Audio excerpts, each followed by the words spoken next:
What is the deal, pickle?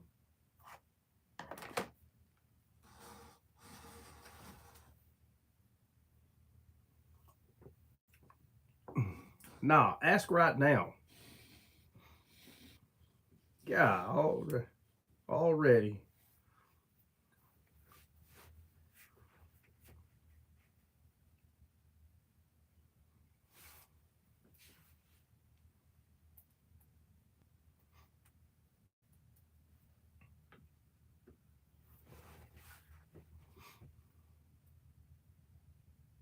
How did I correlate it?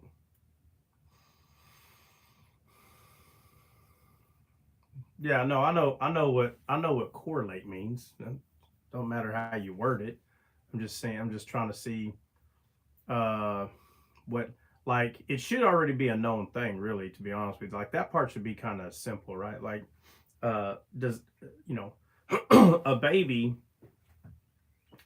has to go learn from mom and dad, right? And this is why it's hard for people to believe in God, actually, because you'll look around and you'll say somebody had to make all this stuff, right? And then it's like, okay, how did humans get here? Oh, they got here by their parents. Well, how did their parents get here? And they got here by their parents. And you keep going, and eventually we get to Adam. And they're like, oh, Adam was the first human, and he got here by God. So now they're like, okay, well, then how did God get here? That logic will continue in the person's head. Well, if you're saying that the place that made this cup is a factory, where'd the factory come from? Well, man built it. Well, where did those men come from that built it? Oh, well, we all came from Adam. Well, where did Adam come from? Well, God made him. Oh, well, then who made God? They think that how the way we view, they believe the way we logically understand that everything comes from something, then that means you can't say that God didn't come from something. God had to come from something then. And they don't believe that there is this infinite, like, superior being that was never created. Like, it's the thing that was here, like, been here. It's hard for people to comprehend. If that's true, that God's always was here, he didn't just somehow pop up from some other kind of God, do you think that God needs counseling or needs to go to someone to get understanding about something? All right, so if we know already that he is the source of all wisdom, right? Then we go to the Bible, and the Bible teaches us about God's wisdom. Now we learn about his wisdom. And Solomon, when he prayed for wisdom, there's a woman. Is your mic connected? Oh, y'all can't hear me? Well, no, yeah, on YouTube. Let me see. Let me see. That looks. Yeah, no, let me ask. Hold on a second, guys. Make sure I got this. Sometimes I actually. Let's see. I can hear you, but just not like usual. Okay, then that means something's not connected. That means you're hearing me through the speaker. Oh, I see the problem.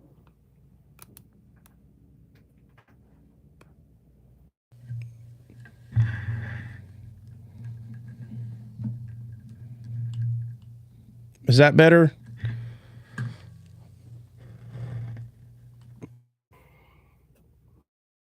Brenda, let me know if that's better. It was disconnected. Yeah, no. That's better. Yeah, no, thank you. Yeah, guys, y'all need to be paying attention to that for real, because sometimes I just like for instance, like, well, Hulk will know, like, how there's wires and cords all under the table everywhere.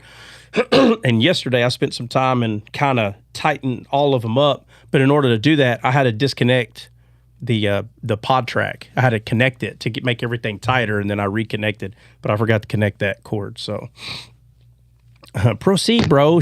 Brenda's like, shut up already. I just want to know, get with the message. Am I my brother's keeper? Am I my brother's keeper? What? I mean, oh crud! What I do right here? Anyway, so like if we know that God is like the source of wisdom, we see Solomon, he prays for wisdom, he gets it. And it tells us that why do I feel like this is oh crud. Did it come off again?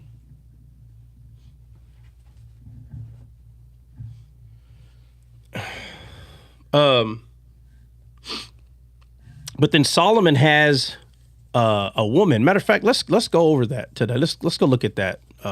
Somebody pull up where this lady travels from afar to talk with Solomon. Somebody pull that up. I'm in the kitchen. I'm not ready. No, you're fine. Whoever can. No big deal.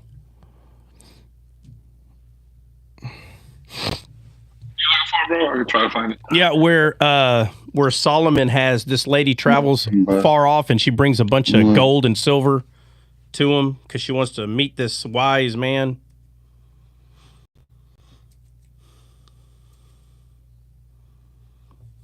I'm actually glad Christian asked that question because people will use this verse. Talking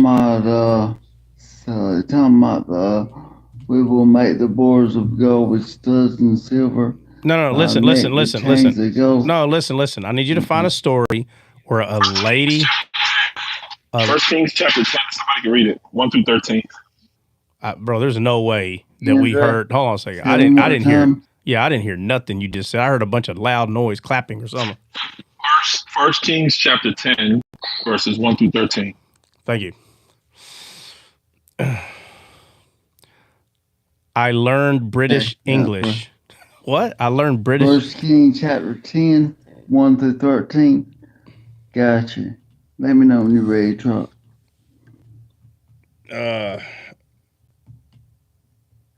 All right. Excuse me. Lord have mercy.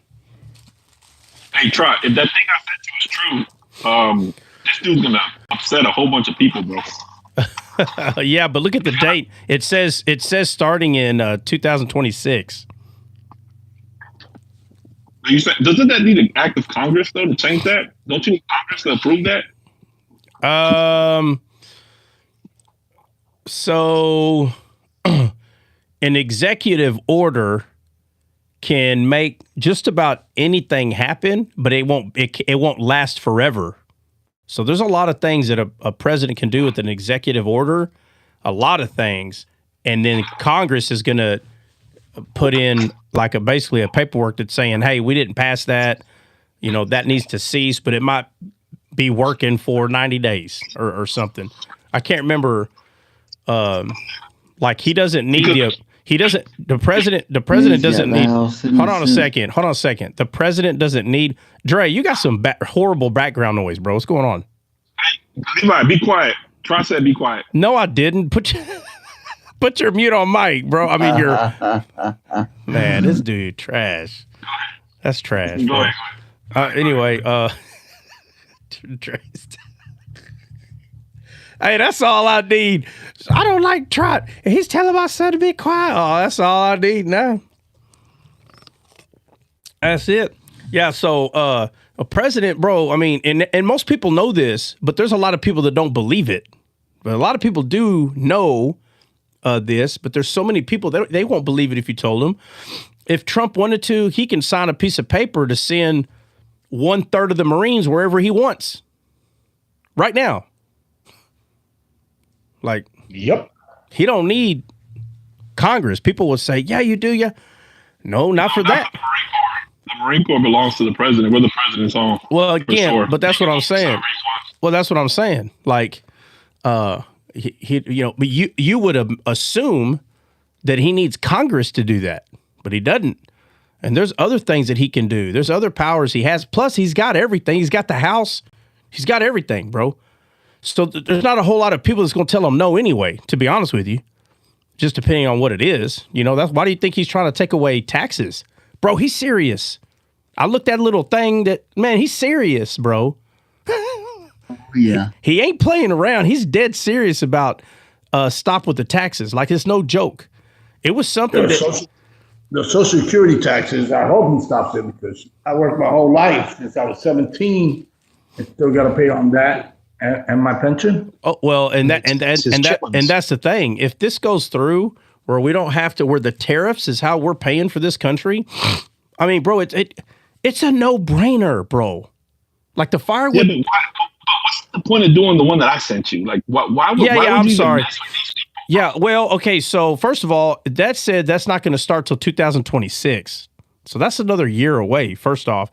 And then second off, we need to see exactly what he's talking about, because what you sent me, there's a part in there that's like, if a person makes over this much, like, or basically if a household makes under that, it's not messing with anybody's benefits. And you know how, bro, that means over 70 to 80% of people's benefits are not going to get messed with. Right there. Beep, right there. Because there's a small amount, like it's like 20% of people in America, or 15, 20% makes more than that number. So basically, and again, that's just that little clip you sent me. So we still got a year before that even happens. That's number one. My buddy Mike, you met him, Mike the Marine. Remember we was on the phone with him one time? Okay, yeah. Yeah, he was. I called him immediately because Mike is involved in some of that stuff. Oh, okay. And I was like, "Yo, what in the world is going on, brother?" And he's like, "Bro, I don't see this happening. Like, he just might be saying that, but he might just be saying that just to say it. But he doesn't believe that this guy's gonna really mess with this particular genre of people like that. That would be pointless. He would actually be shooting himself in the foot." Well, You know what else?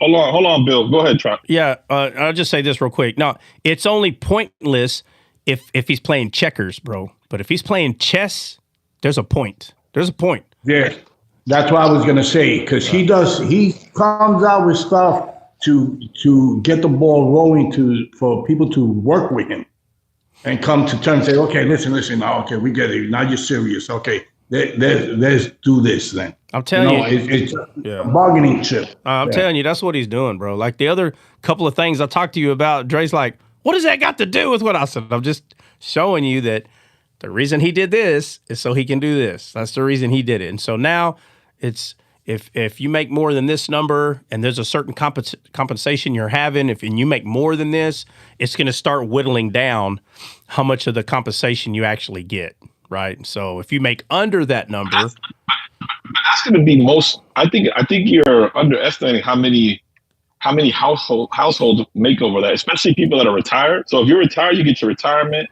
You go overseas, you go to combat. There's a combat pay, there's retirement pay, and then on top of that, you get your regular federal pay and your retirement, and then you get your VA benefits. Bro, you're going to go over that if your wife makes any kind of money. If she works, okay, you're going to be over but that. what about people that aren't married? Their household don't make more than that number, bro.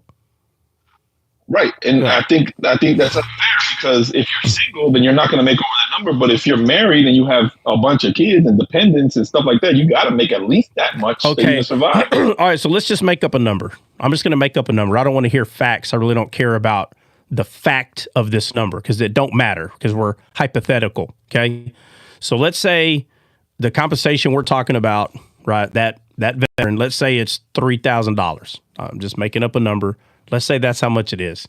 And let's say after all the numbers are add up, his household makes more than that number, and it goes from 3 to 2,000, bro. I can understand if it went to 0, bro. I can understand but if it goes from 3 to 2, like are we really at a loss here? Like, you understand what I'm saying? I understand what you're saying, but I just think there's other fish to fry. For example, every time they shut down the government, these people are getting paid for not doing their job. Like, you suck. That's why the government shut down. And you're still getting paid. Yeah. Federal employees are on furlough. Like, what in the world is that about? Yeah, but here's the thing. But here's the thing, though, bro. He's not doing one thing at a time. He's not doing, like right now, border security. He's not sitting on that until it's done and he's moving on to another project. Bro, he's doing like 500 things at once. So when we say there's other fish to fry, he's frying all the fish. So all the fish are being fried right now. let me ask you this, because I don't know this. Maybe you know. So is there a limit to executive orders? So if a president wanted to just, he could basically become a dictator at that point, because he could just throw out executive orders however he wants. Okay, yeah. So there's no but he could be a dictator for like a year. So there's not I don't recall there ever being a number of executive orders, like a limit. I don't recall that. I could be wrong. I about don't that. think that there is. No. And the executive orders last his whole presidency, brother. It's not 1 year. No. I know it lasts his whole presidency. I'm saying, let's say he puts it in executive order. We're talking about Trump here. I'm not talking about any other president. If he puts an executive order in, bro, he's playing chess. So Congress, House, whoever are going to come up to him. Look at Jordan's comments, bro. Jordan's comments funny. I ain't gonna lie. Yeah, it's true though. He'd have to say, "Okay, I put an executive order in that I cannot write any executive orders." Then now he can't write. But if he's signing executive orders every day, bam, bam, bam, bam, eventually somebody's going to disagree with one of them, bro. Whether it's the House, whoever, they're going to bring him to the table. But he did it on purpose so he can negotiate. He's forcing them to negotiate. Either he's going to do what he wants to do, or you're going to negotiate. He's not coming and asking. See, they kind of got him last time he was in because he was trying to play Mr. Nice Guy as best as he could. And after about 2 years, I think that's when he realized, oh, these some guns are working against me, all of them. So this time, he's going to do whatever he wants, what's best for the country. He's going to do whatever he wants because he's got an end. He's got an end. There's an end goal, bro. And he's not going to tell everybody. There might be 5 people, if that know exactly what he's going for. And remember, and he's got the 4 years to accomplish it. Yeah, he's got to make sure everything's accomplished in the first 2-3 years. That way, in the 4th year, he's laid back and everything will be set. Yeah. So with that being said, while he's sitting there, he can try. Oh no, he's already won, stinky bunny. What do you mean he could try? He won already. You're probably one of them people that said he wasn't going to win. You were wrong. He won. Oh, he is signing an executive order saying that Puerto Ricans got to go through the actual citizenship process now because they're not really going to be considered American citizens. Yeah, but there's a reason. I agree. But there's a, I think they need to go through but there's a reason. 1 second. You got to look at the common. Hold on. Let me say this. There's a reason he's doing that. There's a reason he's doing that. Let's not get confused.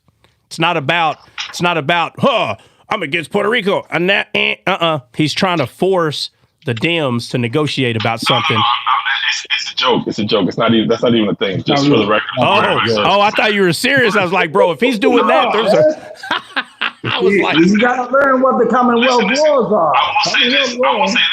Hold on. I will say this. Like, there was reports. I don't think this is true. I have to fact check it, but people were saying that when he was going through the issue at Colombia, that when Colombian-born American citizens, meaning they became naturalized citizens when they were coming into the country during this dispute, supposedly and allegedly, they were making them go through the non-citizen line to come into the United States. I don't think that's true. And if it is true, that's dead wrong. I don't care. I don't care if it's true or not. Everything that I've studied about this dude, he plays chess. And if you're a person that doesn't know how to play chess, or you play chess and when someone's talking about Donald Trump, you forget what chess was, you're a goofball. That don't make no sense. This dude doesn't just do stuff. He does it. Like, what's the movie that's got Gerard, the first movie, right, that's called 300, not part 5, not part 27, 300. Gerard Butler, right? Ain't he the one that played Leonidas? Yes. All right. He plays in a movie. He plays in a movie with Jamie Foxx. Jamie Foxx. And what did they say when Gerard Butler was in jail? What were they warned about him being in jail? Does anybody remember? That he doesn't exist. To be caught. Huh? He wanted to be caught. We're talking about Spot. We're talking That it about doesn't exist. Somebody named the movie. Somebody named the movie because Law-abiding citizen. law. There's a movie called Law Abiding Citizen. Gerard Butler plays a U.S. contractor, / mercenary kind of guy, okay? Long story short, they put him in jail. Yeah. They put him in jail. And all the cops are laughing about it. And someone that knew Gerard Butler personally said, y'all put him in jail? Y'all better get him out of there. Hold on a second. Yeah. Hold on. They said, if you put him in jail, that's because he wants to be there. You understand? So if you want to understand Trump just a little bit, just go watch that movie over there. I'm sitting here telling you, every time you hear somebody say, oh my God, look what Trump did, you missed it. As soon as you started crying about the A thing that he did, you done missed R and S. You done missed them. He's already done those too. And you're not, for whatever reason, you're freaking out. But at the end game, that's when you'll be able to see what he was doing. So harness your emotions until the end. And then some people say, no, I'm not going to, because by then we will lose democracy. Okay, well, we'll see. Okay, we'll see. Okay, y'all been crying about this guy being the little mustache guy for years. I ain't seen him do any of that junk yet. All this nonsense, I ain't seen him do none of that. And so now you're going to say, you'll see. Okay, first off, anybody can lie, so he can come in here and lie and disrupt the whole nation. Of course he could, but you better make sure you're right, because you're the one claiming you know all the facts and you know what he's going to do. I'm saying you never know what any president's going to do. Neither one. I don't care which one you vote for. Now, I believe everybody knew that Sleepy Joe was going to sleep. I knew that. I could have told you he was going to be Sleepy Joe before he was called Sleepy Joe. Let's see, who else? Obama. I knew that all the dark skinned people were going to vote for him because he was dark skinned. I already knew that.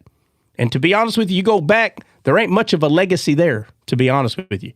He put so much time and a bunch of junk. It came out. Nothing came out of it.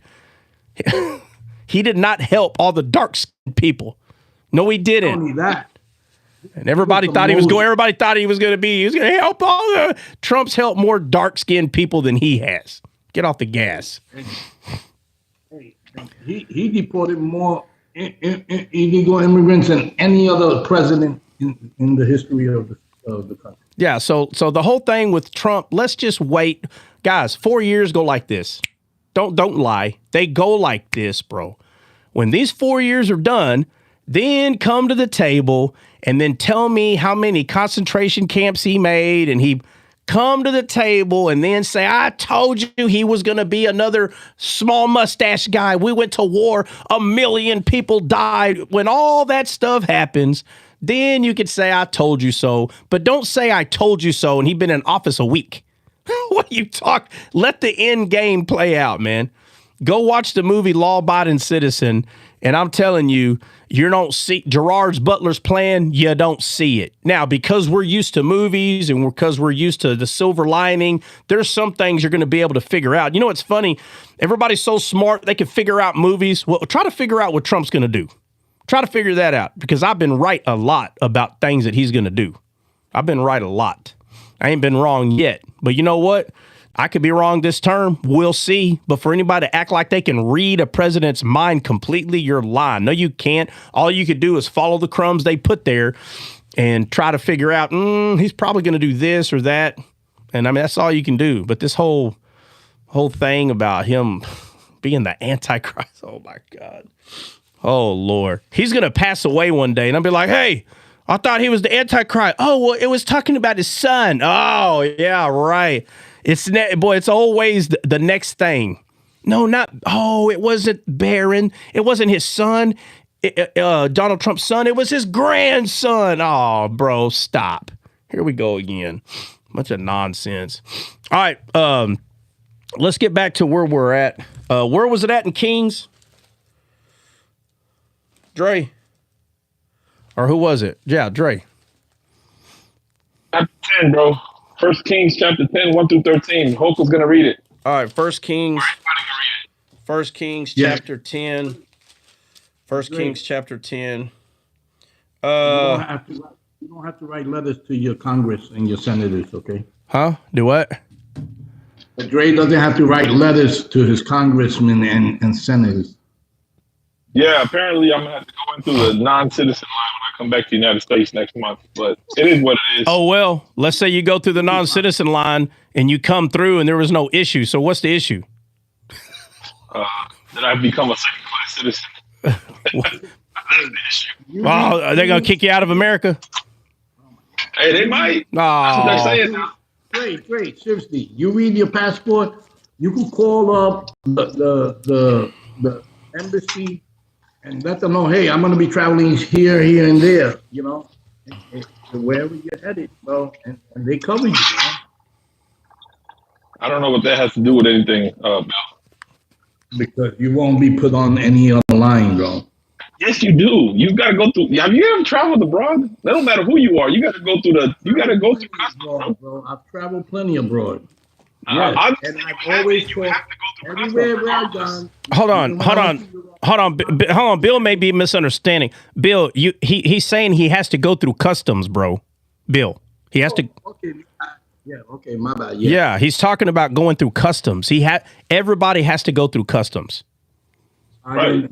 With something else. Yeah. No, I think Bill was misunderstanding what you're saying, bro. Because I could tell the way. Yeah. No, because Bill's not gonna.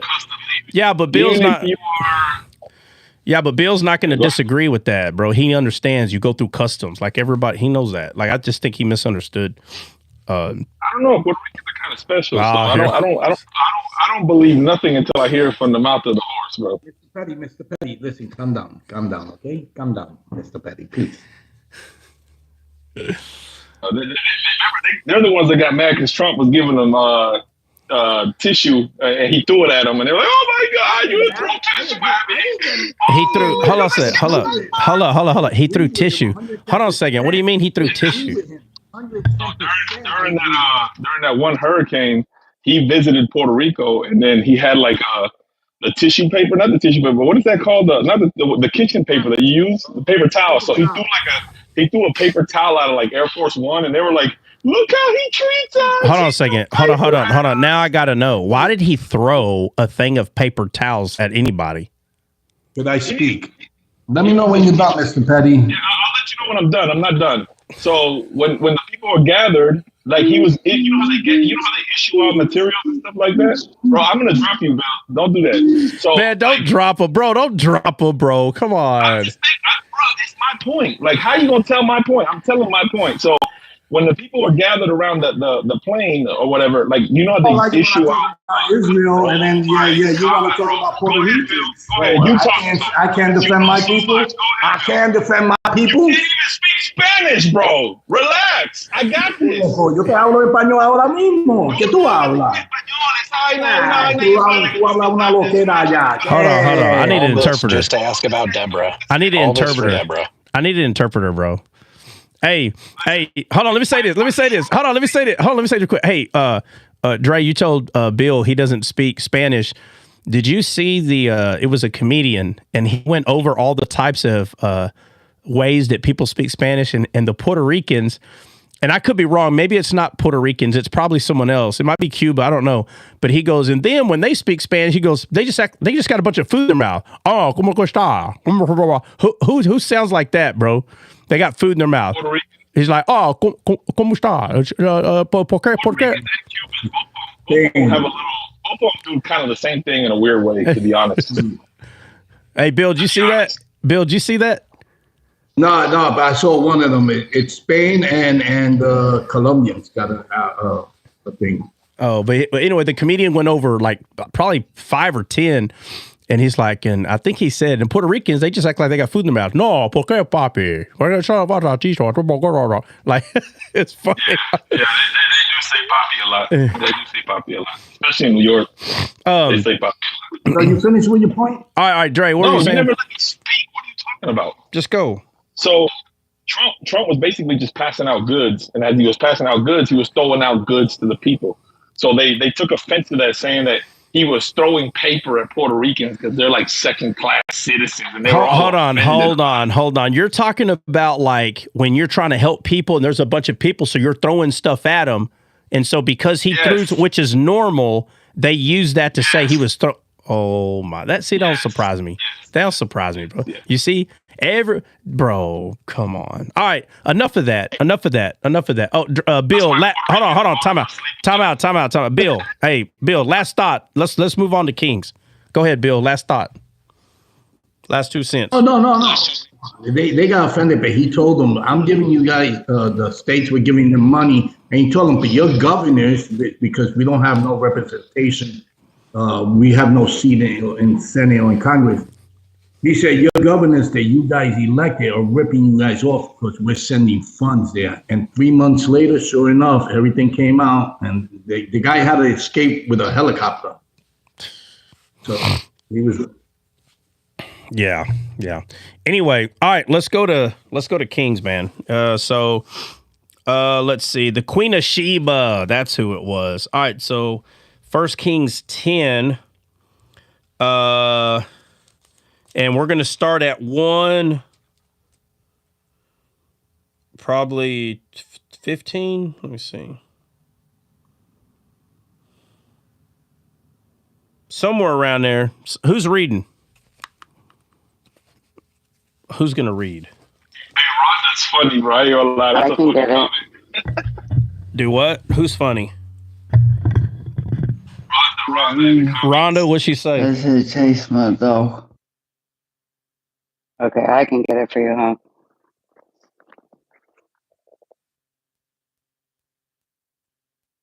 Hey, I hear a stranger on the panel. I haven't heard that voice in a while. Stranger danger. Who is that? Hush, Who is that? hush. Nina, the runner. She's Oh, the runner. I'm not Nina. a runner. Whoa, I'm not bro. a runner. No, what happened is Nina, she You've been reading all the executive orders instead of the Bible. nah, bro. What happened was she deleted her TikTok. I didn't delete it. She deleted delete her. it. Can I finish, bro? Why you interrupting me, bro? You want to argue about? I didn't. You want to argue about Trinity and oneness? You want to argue about Trinity and oneness? Absolutely not. Oh god. So she deleted her TikTok app, and she had to spend $1,000 to buy some goofball's phone so she can get back on her account. That's what I'm taking up for you, bro. I'm taking up for you. I got a 13-year-old that knew how to buck the system.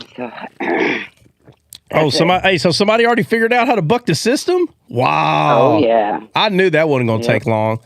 Hey, has anyone noticed that there's like an issue with gifts? Has anybody noticed that? Yep. Yes, because you guys can't get updates. Yeah, you can't buy them anymore. Oh.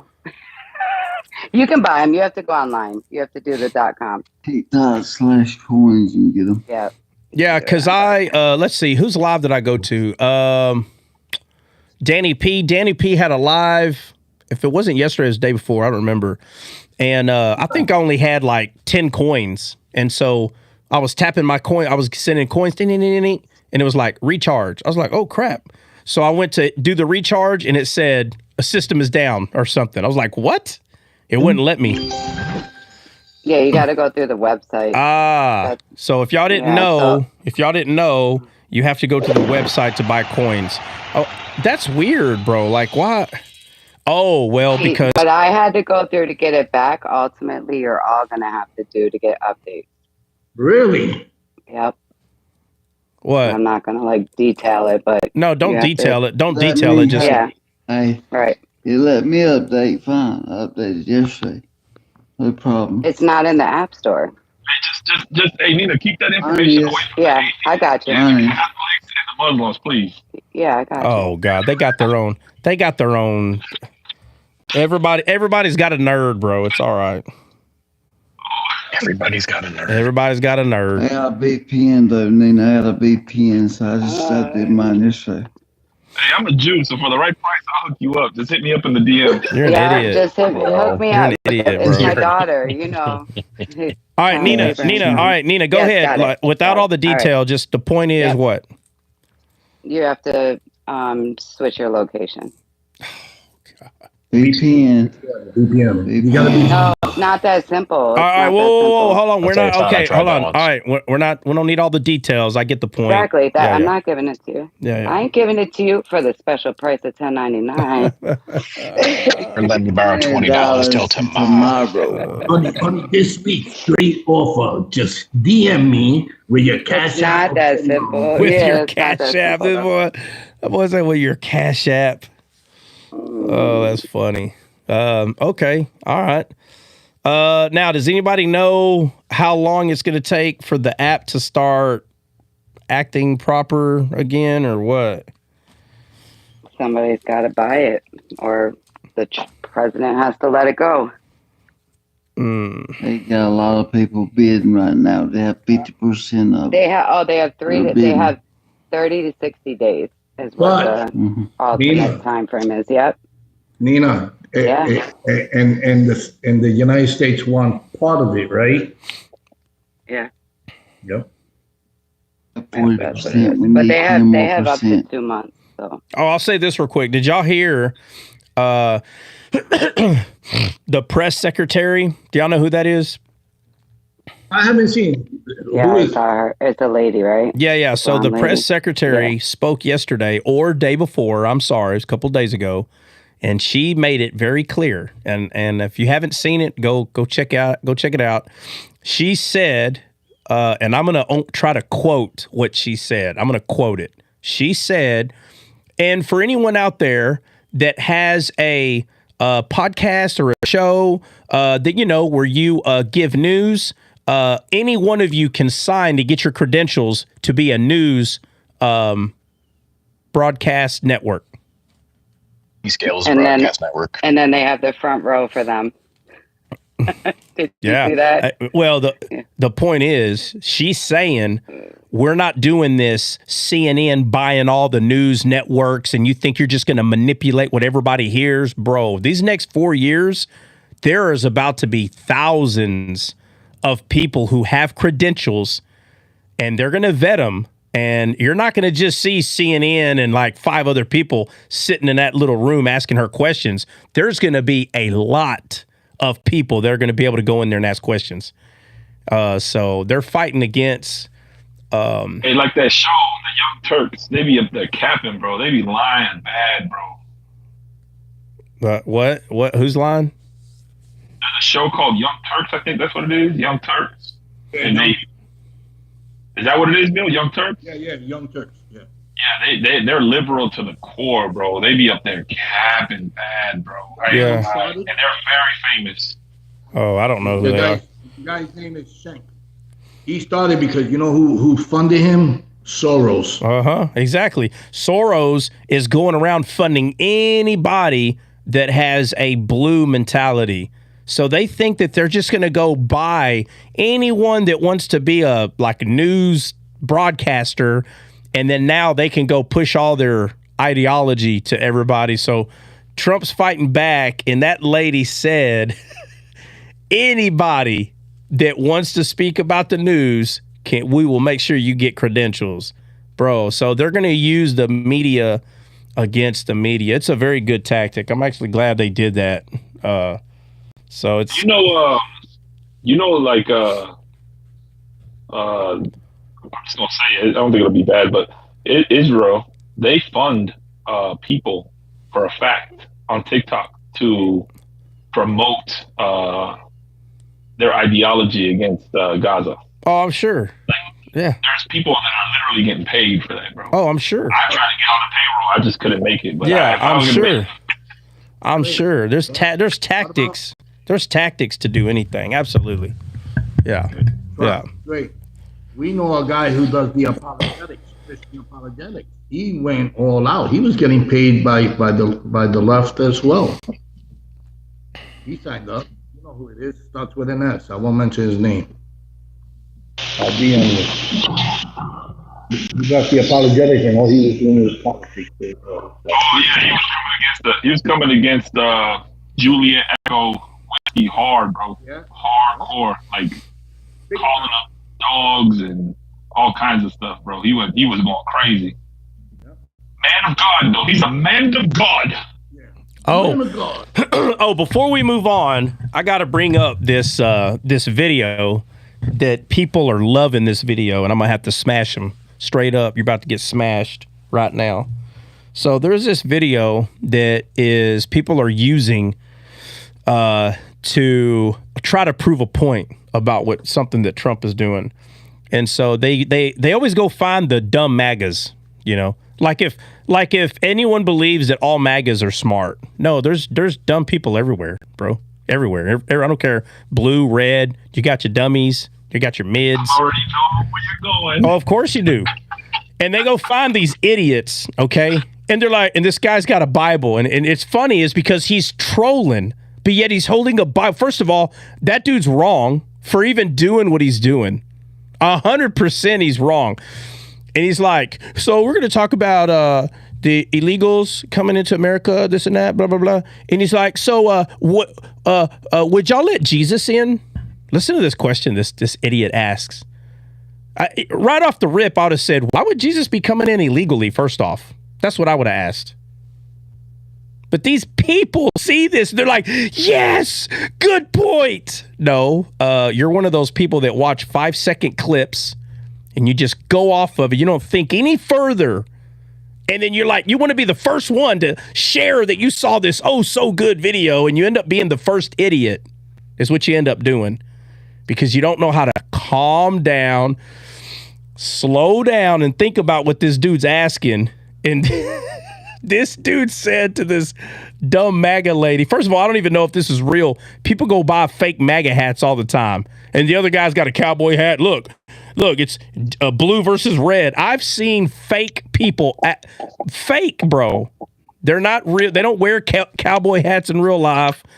They don't wear MAGA hats in real life. They just go hire these people or their friends to help the show. But this guy's like, would y'all let Jesus in? And the guy's like, yeah. And the lady goes, well, hold on. If he had his papers, he goes, if Jesus had papers. He gets his Bible. If Jesus had papers, they'd let him in. I was like, so people are like sharing this and da-da-da-da. And I'm like, but guys, y'all are idiots, bro. This is clickbait crap. First off, the question would be this. Would Jesus try to enter another country illegally? That's my question. I want to see how people think. Bro. I want to see how people think about it. You really think that Jesus will be sneaking across the river? Is that what y'all think? Is that what y'all think, bro? He'd walk right over. How about there's not a country. I mean, he was going that's not my question is not, does he have the power to walk on water? That's not the question I'm asking. I'm asking, would he illegally go into another country? Is that what he would do? Oh. Is that his character? So the question is idiotic to begin with, to ask someone, if Jesus tried to come through the border, would you let him? I would have been like, wait, why is Jesus, what do you mean? Like illegally, or what do you mean? Like, what are you asking exactly? My question would have been to that guy, why is Jesus trying to get to this country illegally? No. He's trying to get to the country the right way. Okay, then I would go ask Jesus, Jesus, do you want to come in illegally? Like, Lord, if you want to, you can bypass, we'll let you come in illegally. You think he's going to say, oh, that's a novel idea. Let me break some laws. That's what Jesus would do? People are crazy, bro. People are crazy. What was the problem? He meant Jesus.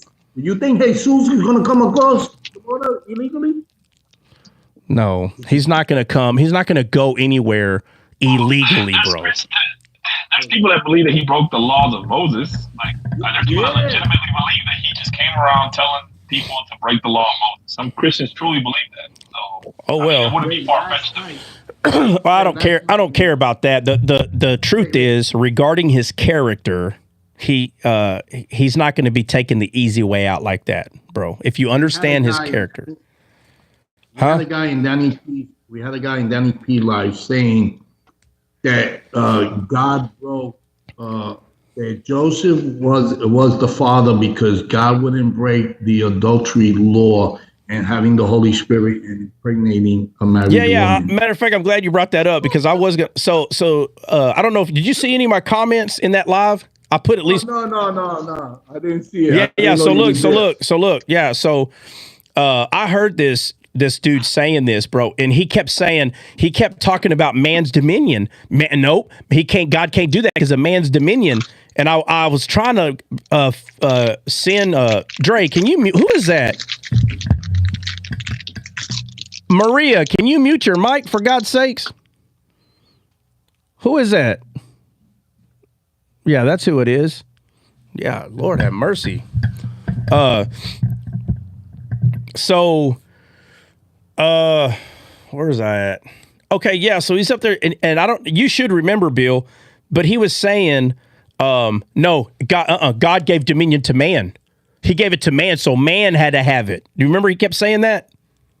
He just kept going. That's how he worked. Yeah. But the point is, why was nobody going there with this dude? I don't understand. Everybody was bouncing around to stop him from saying that. Nobody did. When someone starts talking, huh? I tried to bring him to show him that, and then Bishop took over. So he left Bishop. All right. Well, look, I didn't hear anybody address what I'm talking about. Neither did who you're talking about, Bishop. Nobody addressed it. Now, I was only there for about 5 or 10 minutes, but I was there in the midst of that part of the conversation, and nobody told this dude that started kind of push back a little bit on what he's claiming man's dominion is. So man's dominion is that through faith, God can work through us because that is our dominion. And nobody brought that directly to him.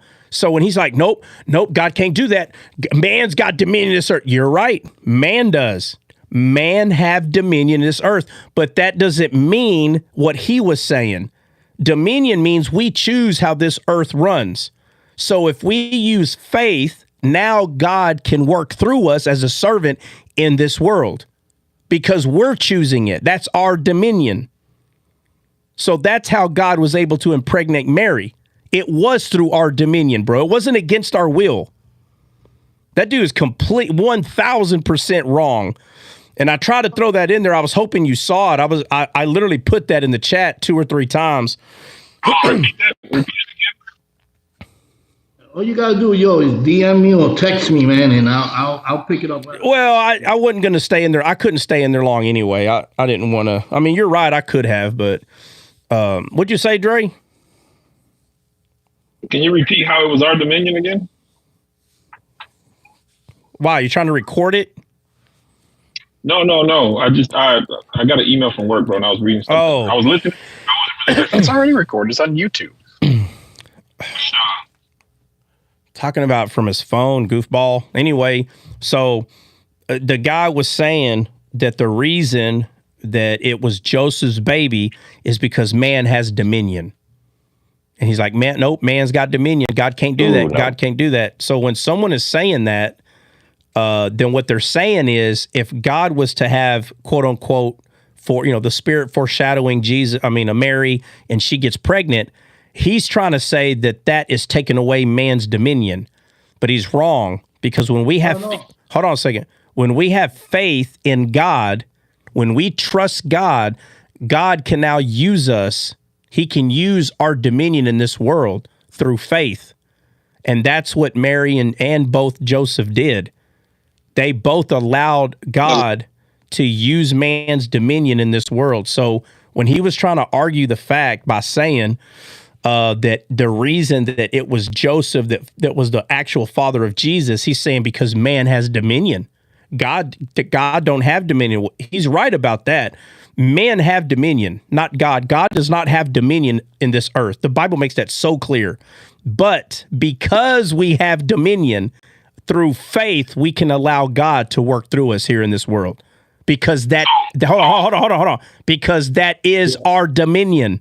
Our dominion is allowing God. So instead of getting angry all the time, right, which is the opposite of the fruits of the Spirit, my dominion, I can choose God's way, which is love, joy, peace. I can choose that, and that can override the flesh by choice, not because God is forcing it, but because I'm using my dominion to use peace and joy and long suffering. Right. So, but his premise. One second, real quick. His premise. Relax, I got you. Go ahead. His premise was that God wouldn't commit adultery because he was saying that that's adultery. If we stand to that position, God committed adultery because she was married. He was trying to say that she was already married to Joseph. Okay, and all right, but again, the first thing he was saying was first he was trying to use dominion. So if you're saying that he came back and was like, well, it can't do that anyway because that's adultery. How is that adultery if Joseph and Mary, right? Because the argument is, were they actually married yet? Were they about to be married? And then Jesus comes and foreshadows or shadows over Mary, and the seed that was spoken about long ago is placed on the inside of her. How is he seeing that as sex? This guy's sick in his head. Well, I took him to that. I took him to Genesis. Your seed will, her seed, the woman's seed will bruise. Yeah. And I took him to that, and he just rejected it outright. All right. So back to what I was gonna say. So Trot, when you say this, it's interesting because I never saw it this way. So that means that basically Mary accepted the task by faith, but Joseph had to also accept that task. If Joseph would have rejected that, then God would have had to move on from that whole situation. If Joseph would have rejected it, then there's only one way he could have rejected it, bro. The only way that Joseph could have rejected it is by taking Mary to the high priest and say that she's committed adultery. And he would have made a example of her. That would have been the only way he could have rejected it, by doing that. And he didn't do that.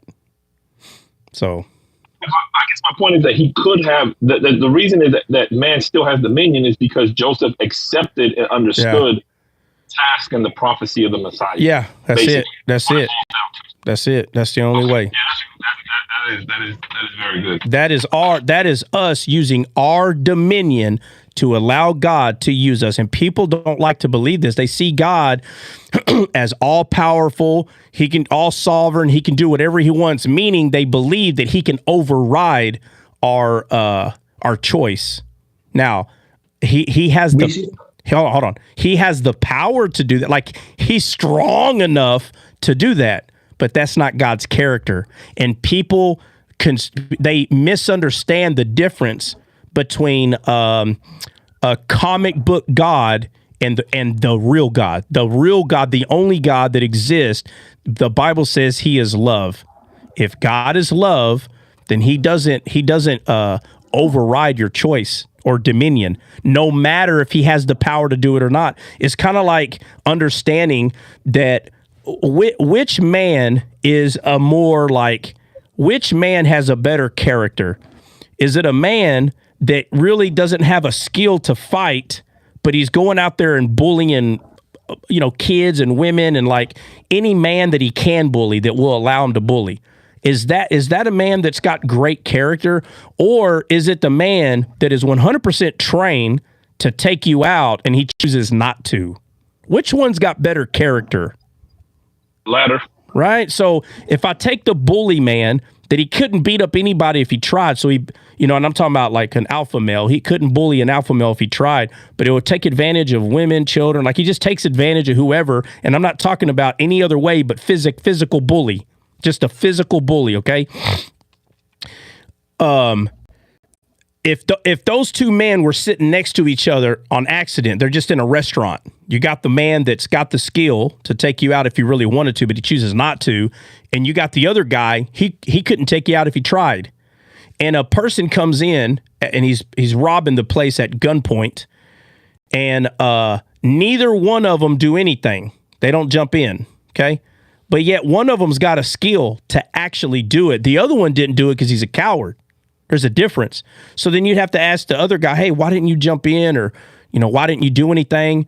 Because we know you know how. Like, why didn't you? And he'd have to explain himself. But nobody's going to ask the coward why he didn't do it. It's so clear. But the other guy's going to have to explain himself. So what I'm saying is, I'm sorry, go ahead. No, I'm saying that we see that with Jonah. When Jonah rejected it. Rejected the task. Yeah. But the point I'm making is God is the one, bro, that can, and he doesn't. He can. He has the power to override any choice you make, but he doesn't. Okay. Again, it's just like a guy that literally, if he really wanted to, any bad situation he was in, he can handle it. But there are guys, and I know several of them, they have the ability to do a lot of things, but they choose not to. And when you can do that, that's wisdom. You're starting to understand love a little bit more. It's different than a guy that can't do it. He just can't do it. He doesn't know how to do it. He's not trained, or he's never done it. And I'm talking about handling himself in a physical situation.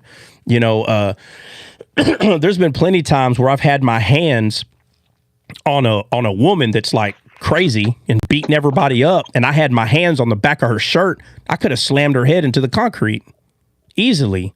You know, a guy too. I had him on the ground, had his arm in an Americana or a bent arm bar. I could have easily snapped it. Why didn't I? I could have. You know, I'm just saying. You know, it's just. You know, how about this? Not too long, and Dre knows about this. Not too long ago, there was a horrible, like, I think it was over a year now. Dang, Dre, I think it's been a year when that horrible event. Remember that horrible event in my life? Remember that? So about a year ago.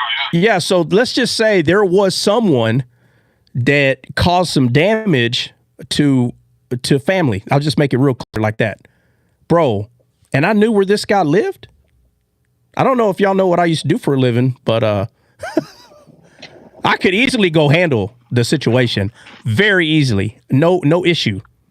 So the question would be, why didn't I? So you can't say, well, that's because you're a coward. No, I done proved that I'm not. Done proved that I'm not that. So why didn't I go handle it? So there's guys in my position that's like, man, I would have went over there. You probably would have went over there and got beat up. Be honest with you. It probably would have happened. Right. So I can understand why some guys, but I'm saying when it is proven that this individual has got a very specific skill and he can handle it. But why didn't he? Why didn't I? Why didn't I go handle it? Because I chose not to. That's why. I chose. It's my dominion. I chose. That's not the right way to handle that. Could I handle it that way? Yeah, I could. So, hold on a second. Sando, hold on a second. Sando, can you mute your mic, bro? Or somebody mute it for me.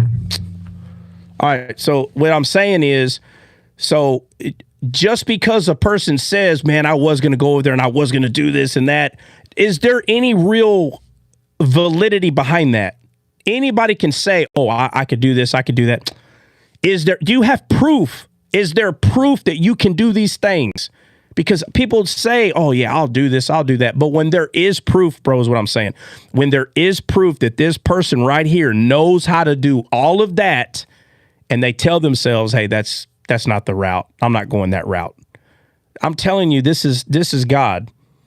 Just because God has all the power and you're stupid and you're the one that reads the Bible, but you're stupid. And you read the Bible and you're like, oh, man, if God wanted to, he could do this. No, it's you that's stupid, not God, you. So don't misunderstand how stupid you are and how dumb you handle things and then say, no, God can do it. God will do it. No, that's how stupid you are. That's what you would do because you're a goofball. Just because you have the power to do something doesn't mean you should do it. And that this is a huge problem. When people read the Bible, they say, well, God, he could do it. God's got all the power. But I'm sitting there telling you, a true gentleman is when you have the power and you don't do it. But the point I'm making is the Bible tells us about God.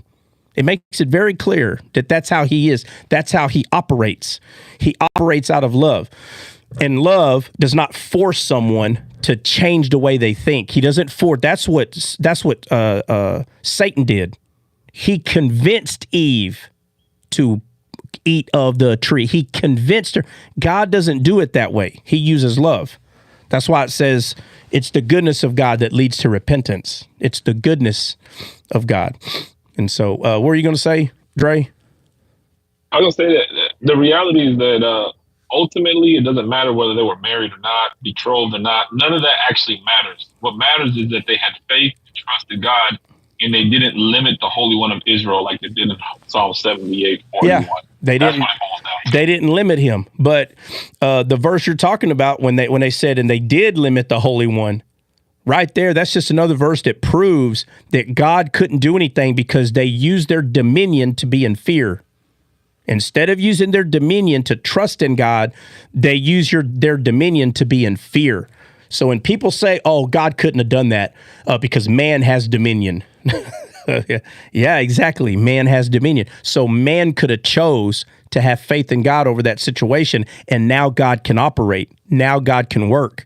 Neither God nor Satan can do anything in this world without our dominion. Neither one of them. And people don't want to believe that.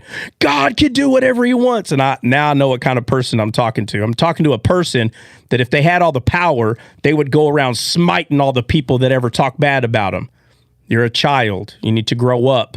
That's why you want God to be that way, because you can't be that way. You're too much of a coward, or maybe you're weak. And you think if somebody gossips, you know how many people gossip about Descaled or me on TikTok? You don't see me going in their lives. You know what? I heard you say. You don't see me doing that crap. I could have been doing that for years. But I don't do that because that's not what God does. God don't do that, man. God doesn't always seek, like, what does the Bible say? Love doesn't seek her own. God's not always looking for, like, he's not focused on his own all the time. He's focused more on other people. You don't realize how many people you hurt when you go, like, for instance, you know, someone's talking bad about me, Descale, you know, that's a, you know, horrible place to go. Don't go over there. And I go over there and I'm like, listen, man, I heard you talking smack, man, and you're a liar and this and that, bro. You know how many people you're going to hurt doing that? I'm telling you, people's heart hurt, bro. When they see brothers and sisters going at it the way that Satan will go at it, they see you acting out in fear and hate and retaliation, judgment. Like, bro, I'm telling you, people's hearts get hurt. I'm telling you right now. You know, if you ever seen someone on news that, like, a crime come against them, I'm going to tell you the best way to handle it. And you know it's true. You know, let's say there's a crime against a Hollywood celebrity, right? And it comes out that it wasn't true, okay? And you go back to the interviews before it was found out that it wasn't true, right? Not guilty. You go back to the interviews, and they're like, "You got anything to say about?" And they're like, "No, I'm just kind of thinking about my family right now." Okay, thank you. And they walk off, and they don't say nothing else, you know. And then it comes out it was never true, and they did the right thing. They just made a quick remark and they moved on. Then you got these idiots that they bring the mic to them. You got anything to say? And they don't say nothing. They're just walking real fast. And they got hate in their heart. Bro, I can smell it. I'm not even there. And they're like, I'm just not going to say nothing. You know, I'm just not going to. And you just see it all over them. And then you got these people, they did do something crazy. And they come up, you got anything to say? Yeah. You know what? So-and-so, you're a liar. And and they act like a complete imbecile, bro. Right there. Right there. Complete imbecile. You know, you have to start asking yourself a question, like, where do I stand? Because where you stand, that's where you think God stands. You're going to put God where you are. And if you're not using the word, if you don't stand on the word, but you stand more on culture, like, I'm just going to do what my culture says. I'm going to do what my culture, anything, I don't care. The Bible ain't going to get in my way. I'm going to do what the culture says. Bro, you are walking into a very scary place. Because you know that the Bible don't teach it like that, but you're just going to believe something anyway, right? Harnessing emotions, that comes out of the Bible. That's where that comes out of, you know. So God has all the power, but just because he has all the power doesn't mean he acts dumb like you would. He does the complete opposite. He's a gentleman. He doesn't force himself on anybody. Even on the road to Emmaus, Jesus kept walking. He didn't expect to stay there. He wasn't trying to stay there. All he was going to do was go find other people to minister to. That's it. But they begged him, no, please stay. He's like, okay, I'll stay. And that's how you know you have someone with a contrite heart, because they're wanting to hear what you have to say. Most people today, they're swiping and they hear Trinity and oneness and they force themselves in that room and they're like, you listen here, the Trinity, oneness, bro. And then you lie. You open your live up and you act like everybody's welcome. Not everybody's welcome. You just want to argue with somebody. Not everybody. Everybody ain't welcome. But again, you know, Jesus wouldn't have walked into everybody's live arguing about topics. Okay, that's not how he would handle it. There's a better way. And just believing that just because God is all powerful doesn't mean that he's going to use his power to override men's dominion. It's ridiculous. That's not something he would do. He would not force himself into America. That's the dumbest thing I ever heard in my life. All right. Any last point on any of that before we start reading First Kings? Anybody? I have a question. What's up, Bark? What's going on, man? How you doing? I'm good, thank God. So basically, it's actually two questions. Okay, so the first one, because you were talking about praying and using our authority, like when we are praying for something, like we are asking God, right? I'm listening. Go ahead. Like I just want to know, like if we are praying like for something, we are asking God. So if we are asking God, then like to get permission, then he has the authority, not us, right? Give me an example. Like, for example, like I ask God, for example, to heal someone. Okay. Did God tell you to ask him to heal someone? Is that how the Bible tells us? That we're supposed to ask God to heal someone? Just like an example, but like, okay. No. Hold on. But God never told anyone. I know. Hold on. I know, like listen. we have No. Listen. If you don't want to use an example, then don't use that example. But you already used it. It's too late. You can't. Hold on. There's no take backs. There's no take backs. Okay. Remember, there's other people listening. So God did not say, "Hey guys, go and ask God to heal people." That's not what he said. He said, "Go and heal the sick." So if God told you, hey, Bark, I want you to go to the next town and go heal the sick. When you get over there, are you going to pray to God to heal them? No. Why not? Okay. Why not? Because he gave us authority, right? All right. So here, I'm going to give you another one. If I give you a $5 American bill and I say, hey, Bark, listen, I want you to take this $5, go to that store there, and I want you to buy me a drink. Is it going to make any sense when you go over there to call me and say, hey, can I buy this drink? Is that going to make sense? No. So I've already given you the money to buy it, and I'm telling you to go buy it. But then when you get there, you call me and say, hey, can I buy this drink? So that doesn't make any sense. Right? Yeah. All right. So now give me another example. And before you answer, think, because you're going to ask God for something. So if you bring something up again, I'm going to keep talking about it till I'm done. Don't interrupt me. For example, right. I asked him to reveal something to me. Like what? Like for example, I'm asking him, like I want to discern something, like if it's for me or not. Like what? For example, like going to uni and like choosing a course or something. So like hold on. Going to school? Yeah. Okay. And like I want, for example, or like a job opportunity, and then I want to ask God, like if it's for me or not. Like I want like him to reveal something for me. You want to know if that job or school, like a class, is for you or not? Yeah. And I want him to reveal for me. Okay, so like basically just asking him, so how does like this work?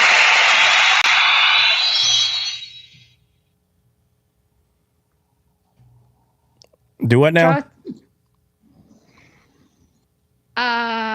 Like how does this work? Like when I ask him, like for example, about his will in my life, or his will like for anybody. Okay, all right, you gave me 3. Let's stick with 1. Okay, let's stick with 1. Whether it's school, pick 1 for God's sake. So let's go over 1. Which one are you? Okay. All right. School. All right. So what about school? What about it? Like for example, okay. So for example, you want to go to the university, okay? Okay. And then like you're not sure which major or like which course are you going to go for. Okay. So like you ask God to reveal his will for you. All right. So how does this asking, like for him to reveal his will, like he still has authority? What do you mean he still has a? So what you're really doing is you want to explain. You're trying to understand if man has authority and God doesn't. That doesn't make sense. God has authority, right? You want to argue. No. No? That's not what you want to do? You don't want to argue? No, I just want... No, Trot, why would I do that? Because you always do. What do you mean why? I mean, come on. Like you always debate, argue. All right, so look. All right, so you're wanting to understand, does God have authority or not? That what you're asking? Yeah. Wait. Hold on for just a second. Meow, what you're saying is, if you ask God to reveal, like say, hey, what's your will for my life? And you feel in your heart, God says, hey, I want you to be a doctor. That's still, you still have to make the choice. You still have to go take the medical classes. Yeah, okay. That's good. So you still have dominion. He's just telling you, hey, I think, say for example, he is saying like, I don't know, at a young age, you got a calling for your life. You feel like God called you to preach, to minister to the nations, whatever. Like, you still have to make the choice to do those things. God can tell you all day, like, hey, man, whatever. Like, he can say, hey, I place before you life and death. Choose life. You can make the option to not choose life. You still have dominion. Dre, so, like, now when I ask him about his will, does he choose for me, or is it, like, planned from the beginning? I'll let Charlie answer that one. Yeah. So the Bible says that God doesn't want anyone to perish, right? Yeah. Yeah. So if he doesn't want anyone to perish, that means there's going to be people that choose to perish. Yeah. So nothing is set from the beginning. It's not true. You have to choose. So when we play this game and say, yeah, but God knows everything, it don't matter. You don't know everything. You don't. Okay. So now that's my second question. So, like, how does God memory work? Like, when we are in heaven, are we going to remember even like are we going to have Christ's memory? Like, we're going to see like even Adam and Eve and everybody like back in the beginning of life? Yeah, but you'll see it for what it really was. It's not going to be the Disney story that you've been taught. You're not going to see a tree with a snake wrapped around in the branches. You're not going to you're no longer going to understand it like that anymore. You're going to understand it way better than that. Way truthful, way deeper. There's not going to be any confusion. Yeah. Hey, Meow, you want me to tell you how you're going to know who Adam is? I could tell you. You want me to give you the tip? Yeah. Adam's not going to have a belly button. Yeah. Oh, okay. I think that went over her head. Does she know what that is? Does she know what that is? Yeah, you know. Does what he really or not? You know because what he's not from like our mother. Like, he's not. Right. So he won't have a belly button. So you just tell everybody, lift up your shirt. Let me see. You're gonna find that guy and be like, hey man, you're the guy. Okay. So like if God didn't plan from the beginning, like from me, my destiny. So like. So hold on. So that's where we're getting. This is about destiny. Like, no, it's just like the choices that I made, like I do in life. God didn't do it. Like, God didn't plan it from the beginning. So basically, when I pray for him and when I ask for his will, he will keep, like, the moment I come to him, he will start shaping my life. He'll start shaping your life based on you believing that he can. Okay. If someone does not believe that he can, then he can't shape. So we're the clay in the potter's hand, right, Jeremiah? Yeah. Okay, but there's two clays. There's a good ground and a bad ground. And God does not play with bad ground. Yeah. So if someone's not born again, God's not playing. So when people start bringing up Pharaoh and they're like, yeah, he said he made him for this and he did this and all these things, and you start getting confused about what Pharaoh is representing. Pharaoh's representing Satan. I don't want to get into that because we got to go to Revelation, but Pharaoh represents Satan. And God, this whole story with us, let me just say, I'll say this. All of our flesh represents Satan. Every one of us. Our flesh. It represents Satan. And God uses the flesh against itself. Our flesh, all of our flesh, represents Satan. And he uses it against itself. That's why Jesus told people, hey, tell no one about this. That's one of the reasons why that he said it. Because the flesh is not going to listen to God. So when Jesus said, hey, don't tell nobody, the flesh was like, man, the heck with you. I'm going to go tell whoever I want. And went and told everybody. You understand? So basically, when we ask God, okay, like, I just want to understand this because I still cannot, like, understand it fully. No, we're not done. We're not done talking about it. Go ahead. We're good. Go ahead. Yeah, because like when I ask God, okay, so basically I'm asking him based on my faith for this thing. What if this thing is bad for me? And I don't know, like, I don't understand. Yeah, okay, so like what thing is bad? Like what? Oh, man. Like, for example, like a bad job for me, like. Okay, so all right, so give me an example of what you think would be a bad job for you. Give me a job. For example, like I did training to be a funeral director. Okay, but that's weird. That makes sense though with your character. To be honest with you. Okay, thank you. That's weird. That's weird, man. Why would you want to do that, bro? See? Thank you. That's funny. Hey. So basically, like I was going for it until like I started studying law. And I really still think about it, like, because I really want to work. Like, I don't like studying. I love working. Listen. Well, you don't like studying because you're lazy. Listen. So my question to you, listen. No, I'm just giving you a hard time. Listen. So again, my question is, what job can you give me out of your mouth?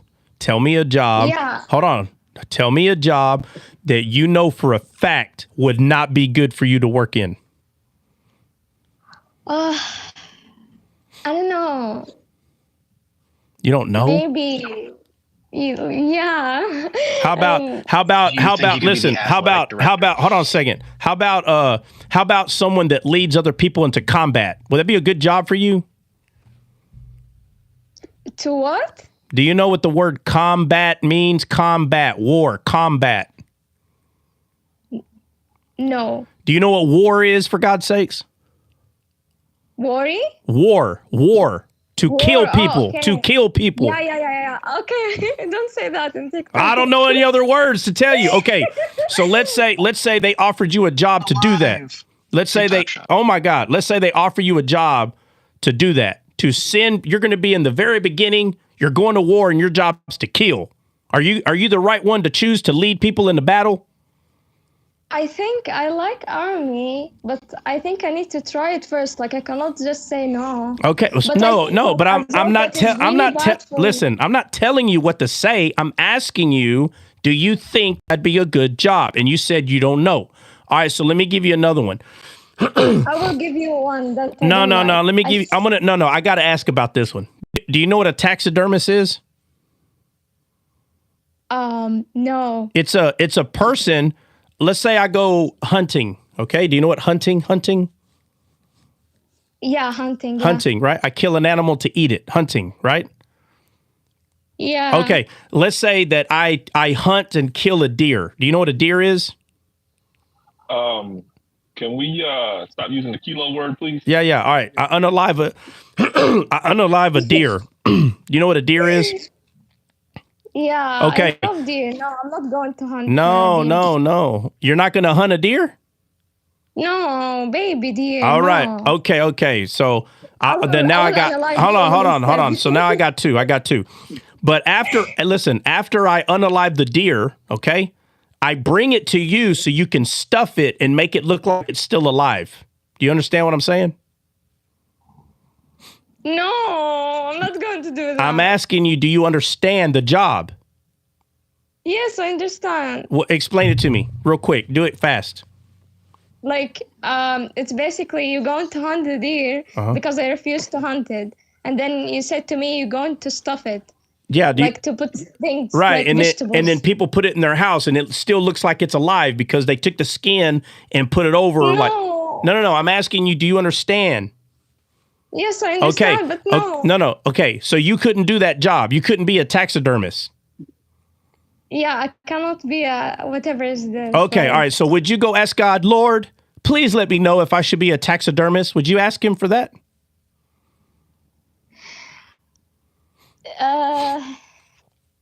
No. Why not? Because I don't want to stuff like this. So you don't want to do it. So if God gave you a job that you need to do, you're not going to do it anyway. No.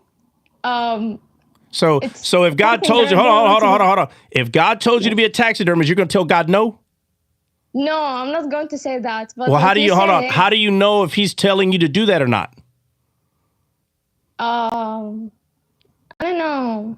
Like, I don't know if that's the thing. Like, I know. So the problem is that I'm showing you is you follow your feelings. You're not following God. You follow your feelings. That's what I'm trying to show you. That's I'm not going to stop it here. Listen, what I'm telling you.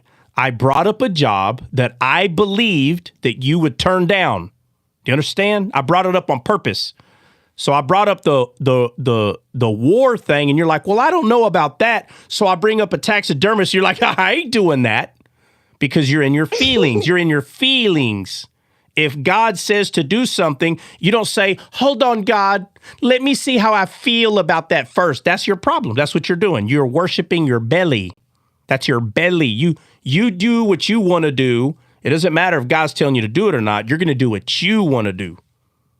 Right there, you just proved it. So when you go to God and you go, God, please let me know, he can't answer. He can't talk to you because you're wanting to see how you feel about it. Yeah. So, like, basically, the things that I ask for, I can't like choose something for me. No, I'm saying the things you're asking for, you need to make sure that it's not about your feelings. You're like, oh, I want to be a veterinarian because I love animals. I just feel it, and you go, Lord, I want to be a veterinarian. You're following the wrong thing. And you're asking God to answer. God can't answer. You've already made your choice because you feel like that's what you need to be doing. Right? Yeah, okay. You need to so instead of going off of your feelings, you need to ask yourself what can you do? Not what sounds good, what feels good.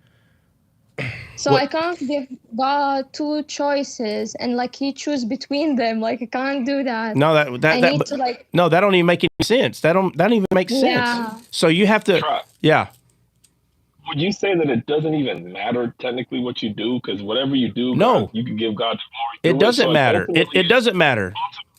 Ultimately, you do the desires of your heart, like the things that you're passionate about, and God uses your passion for his good. He turns all things for the good of those who love him. So you're asking God to make a choice for you like he's a genie. Like, it doesn't make sense. Yeah. If you know what I'm saying. Yeah, so what you need to do is you don't ask. You need to go to hard. How do you say hard with your flesh? Yeah, you need to go to hard with your flesh, bro. Okay.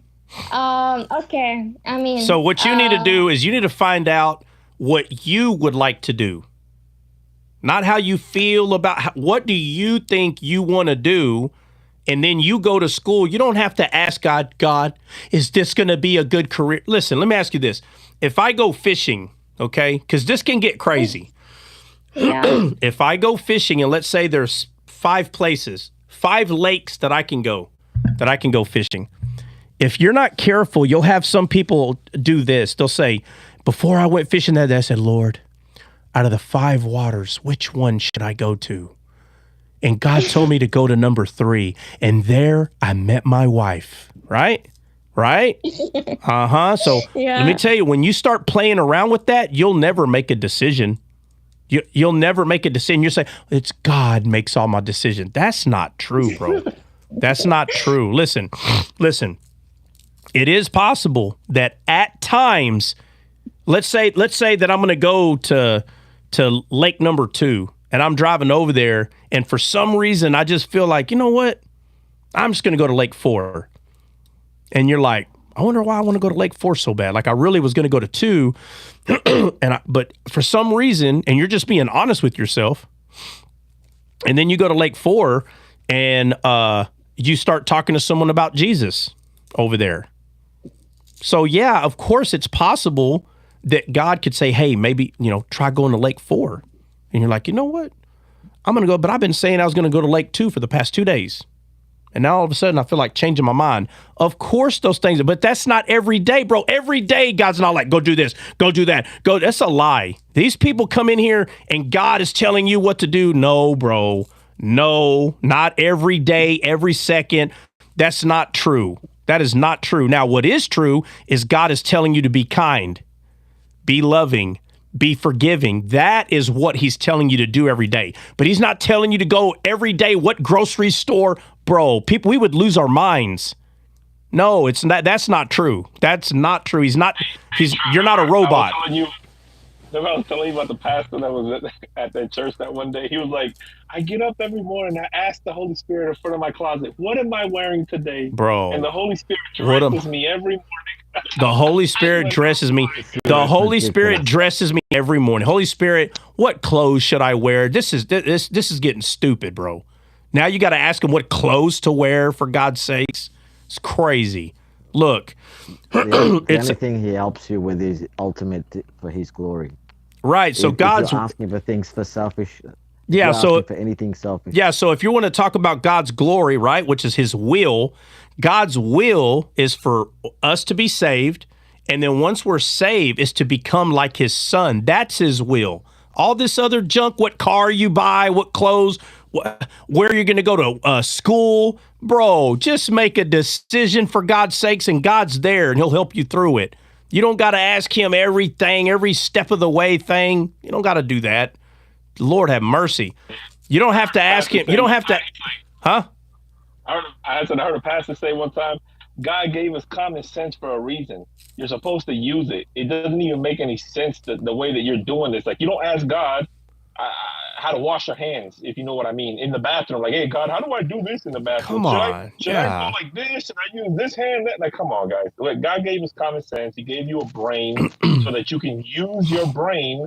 And in all your decisions, you give glory to God, and everything works out at the end of the day. Yeah. The things that God did tell us to do, you do, like Trot said, to be kind, to minister the word of God, to be forgiving, to love, to have patience, kindness, goodness, self-control. These are the things that God told us to do. Yeah. So these are the things that we do. Yeah. So the fruits of the Spirit, every day, that the sound of that fruit is every day bombarding you. That's it. That's the only thing is constantly going to your soul. Love, forgive, love. Love is patient. Love is kind. Make sure that someone wronged you. Please remember, be forgiving. This is how the Spirit is ministering to you all day. It's not saying, hey, be careful. Don't go to that Taco Bell because they bought a cow and the cow meat's bad and da-da-da. Listen, I'm sitting there telling you, if you live your life, Lord, should I eat this taco? Lord, should I lick this broccoli? Lord, bro, you're going to lose your freaking mind. That is not true. It's not true. We have faith in God. So whatever it is that we are doing, we have faith in him towards what we're doing with a clean conscience, meaning that we're not doing it for a bad reason. So what you need to do is you need to find 5 or 10 jobs that you think right now you would enjoy to do. That's it.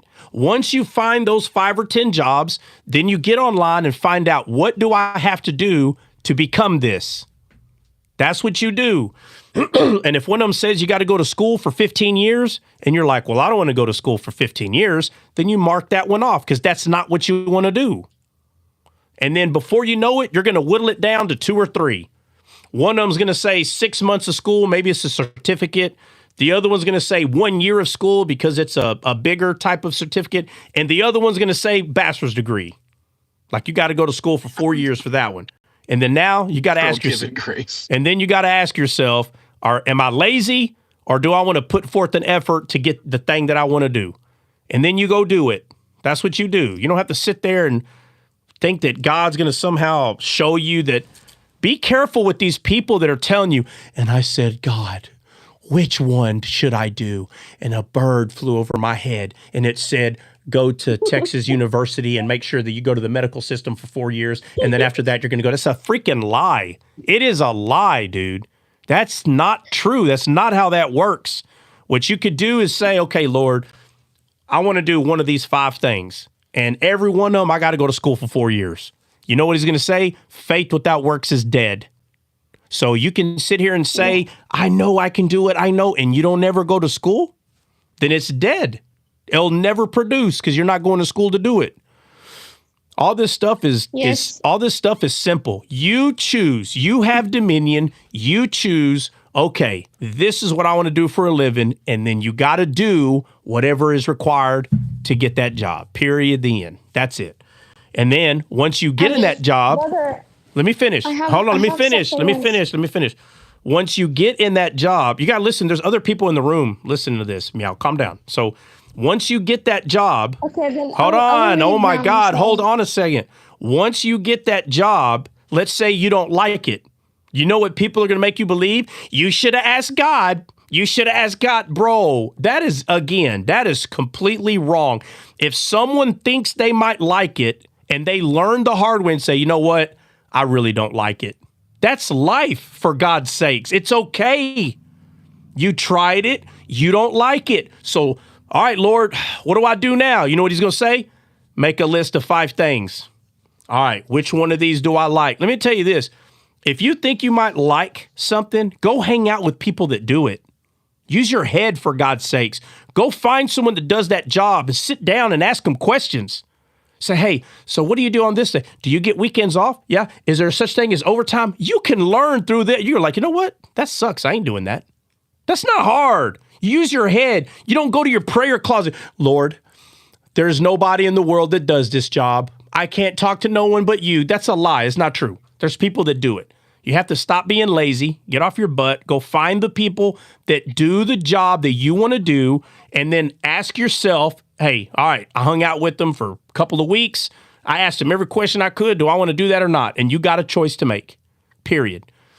Got a choice to make. You can't sit here and say, I prayed to God and I've never had to make choices. God has made all my choices. That's a lie. God doesn't make all the choices for you. That's not true. All right, now what's up? She dropped. Hey, don't be like Benny. Benny talking about birds are talking to him in the morning. Birds charming. Birds. Hey, don't be like Big Nick. The spirit made me miss my turn while I was driving. I totally agree with you. The only time that you would ask God in that situation is if you want to devote your life to Him totally, and you say, "Guide me in the path that you want me to go in." That's basically the only time you want. That's the only time you would. Yeah, well, I mean, to glorify Him. Yeah, but the Bible already tells us. The Bible already tells us to do that, right? Is to some. The Bible says some 30, some 60, some 100-fold. So there's going to be people that 100% devote themselves to God 100-fold. There's going to be people that, for whatever reason, they're just not as devoted as the 100-fold, and so they're going to have 30 instead of 100. Some are going to have 60. So the Bible makes it very clear that there are going to be people that have a bigger harvest than others, and that's just based on how far a person wants to go with it, you know. Yeah, I guess what I mean by is that, like, say for example, you say, okay, I want to devote my whole life to you, God. Show me the way, whether it be becoming a nun or becoming a missionary or going and helping in a particular church or whatever, but basically whatever you want me to do as far as glorifying you, show me the way.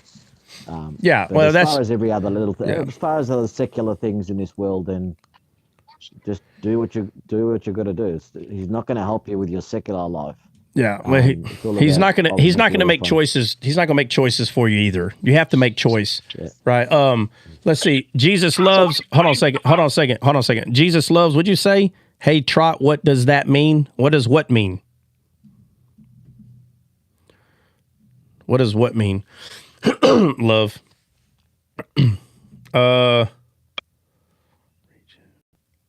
Alicia, what's up? Hi, host. Hi, everyone. What's going on? What's on your mind? I'm listening.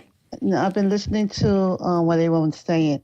I just wanted to say a little something. And what I want to say is, we human beings, God put us on this earth from a baby, from birth, and we grow and we develop.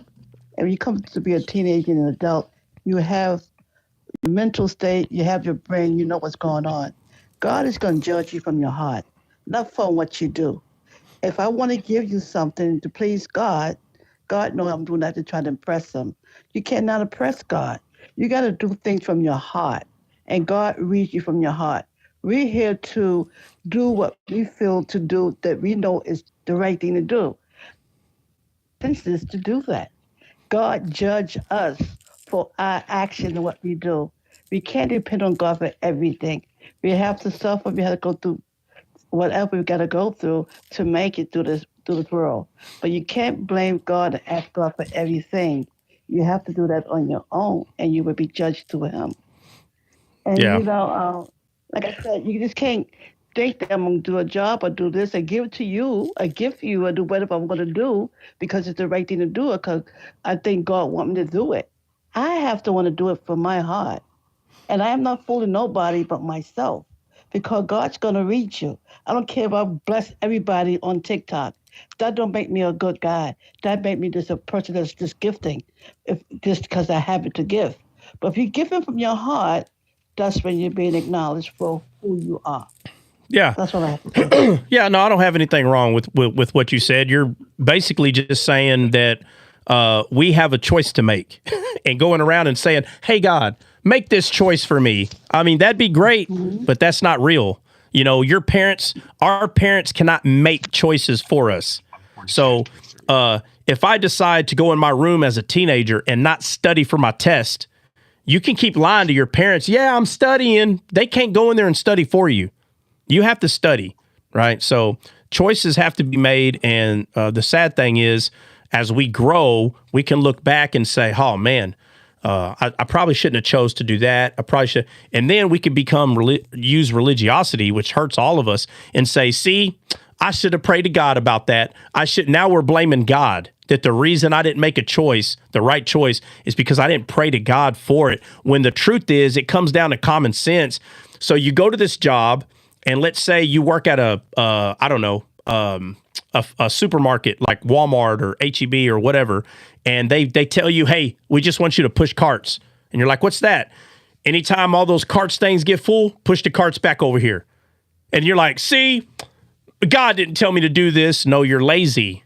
You're lazy. That's all that. It's not about God don't want you working there. Somebody has to push those carts. And you're the one that signed up for the application, and you're the one that has to do it. And people will say, no, it's because I didn't pray to God. I should have prayed to God, and then God would have gave me a better idea. I would have got a better job. Bro, that's a lazy person. And that person ain't never going to be happy. They ain't never going to be happy. Hey, real quick, try. So yeah. What do you think about you know who Oral Roberts is, obviously, right? Yeah. Oral Roberts is, for those of you guys that don't know, Oral Roberts is like one of the most renowned preachers in America. He's like Billy Graham. He has the Oral Roberts University, the biggest D1 Christian university in America. Anyways, so when he said in one of his books that I read, he said that before he would go out to preach, he said that he would pray in the back room until his left arm or right arm felt like it was on fire. And then he knew at that point he had to go out and preach. Like he was ready to go preach. Like, what was that about? You think he was just carnal or what? Like emotional? Or was that just a personal experience? Don't say what now, because he was a great. Yeah, Dre, hey, I'm sorry. I was responding to what you asked. in your text. I was responding to that. You said you were reading a book that he wrote. Yeah, Oral Roberts. So one of his biographies, they say that he would pray before preaching, and he wouldn't go out to preach until like his arm, I think it was right arm or left arm, felt like it was on fire for God. Like when he knew it was on fire, then he knew he was ready to go preach. He's one. The other one is Catherine Kuhlman. Catherine Kuhlman at one point was like, she turned her back on everybody. It was like, you guys ain't ready to worship God. And she turned around and like started praying in tongues for like hours. And then when she turned around and started preaching, everybody was healed in that place. Like weird stuff like that used to happen in like, I would say in like the 70s, 80s. Like, would you say these people were like just strictly emotional, or were just personal experiences with God? Like, is that a personal thing with God? I think that.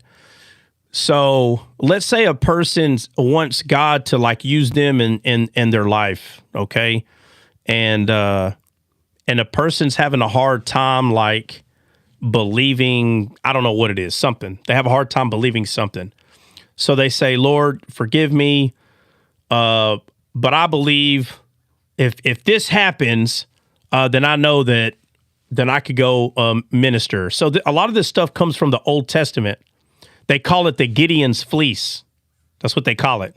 So they think Gideon put that fleece out there because God needed to show him a sign. Now, we do know in real life, Gideon really did put a fleece out there, bro, and these things did happen. And because these things happened, Gideon was able to go to believe that God called him to win this battle.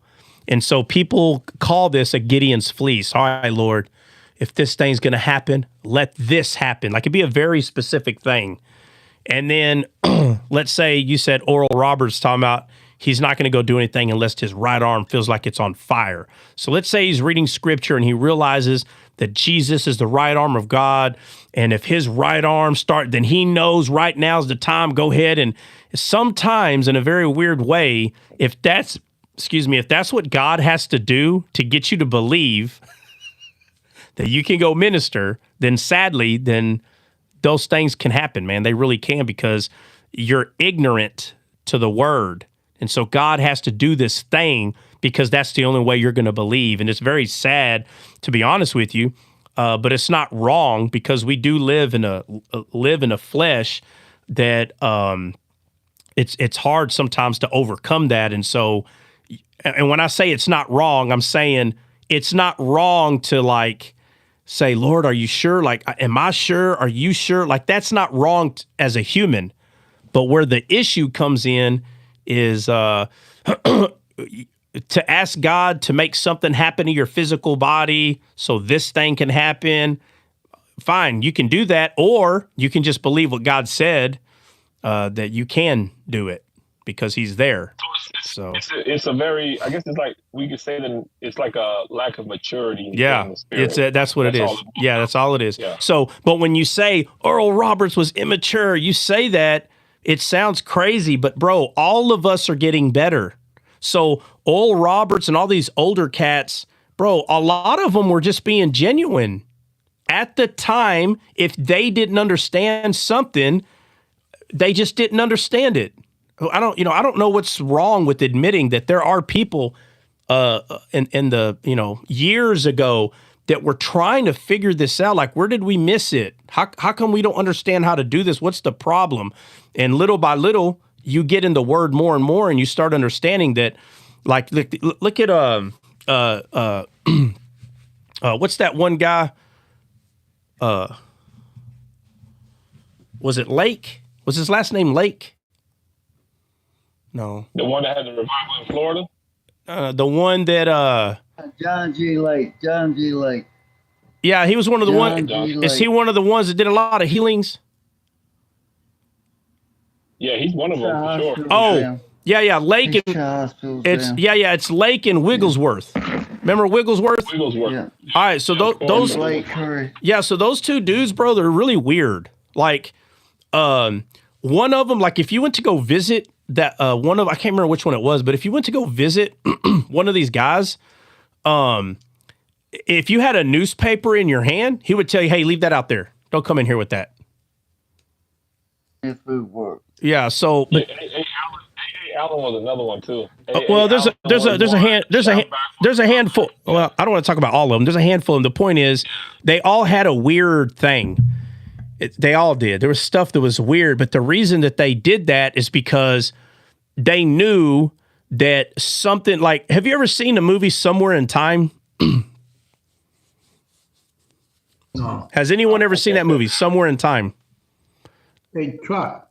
What? Before they go, William Seymour. They say when the Azusa thing, that's another one. He used to put a bag over his head, and he wouldn't speak until the Holy.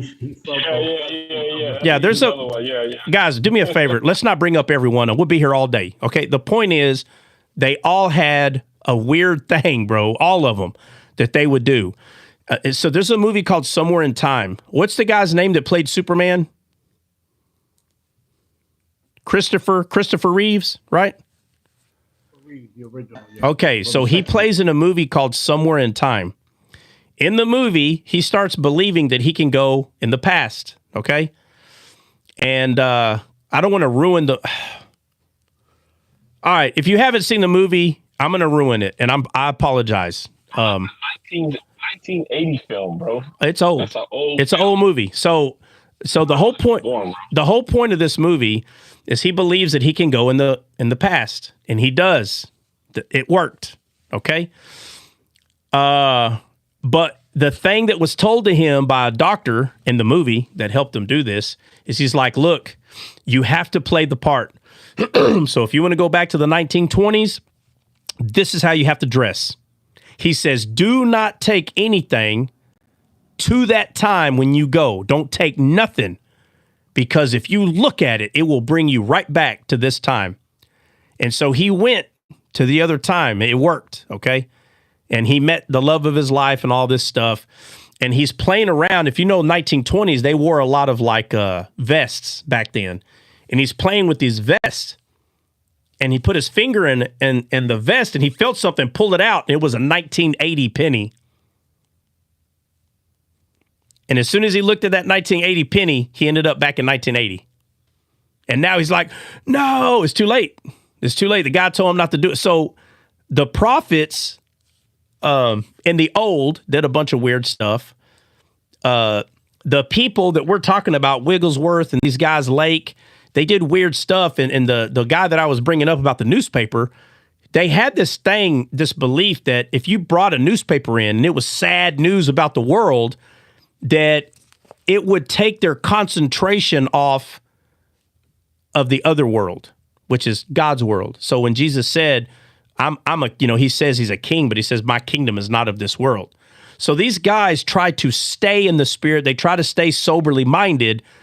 And whatever thing that they believed would bring them back to this world, they didn't want no part of it. So they would tell people, hey, leave your newspaper outside. So these guys didn't own TVs. All they did was read the Bible, and they pushed forward to get more people to understand Jesus. And so there was a lot of healings because there was nothing hindering them to bring them back to this world, if that makes any sense. So it sounds crazy and it is weird, but the truth is there is some truth to that. The Bible says that our mind is supposed to be on Christ, that we're in this world, but we're not of this world. So they were kind of fanatics about those kind of things. And it is true that if you focus on like the behaviors of these guys, there's a lot more, especially if you're called to heal people. Okay. And every one of these guys that we mentioned, they were called to heal. They were healers.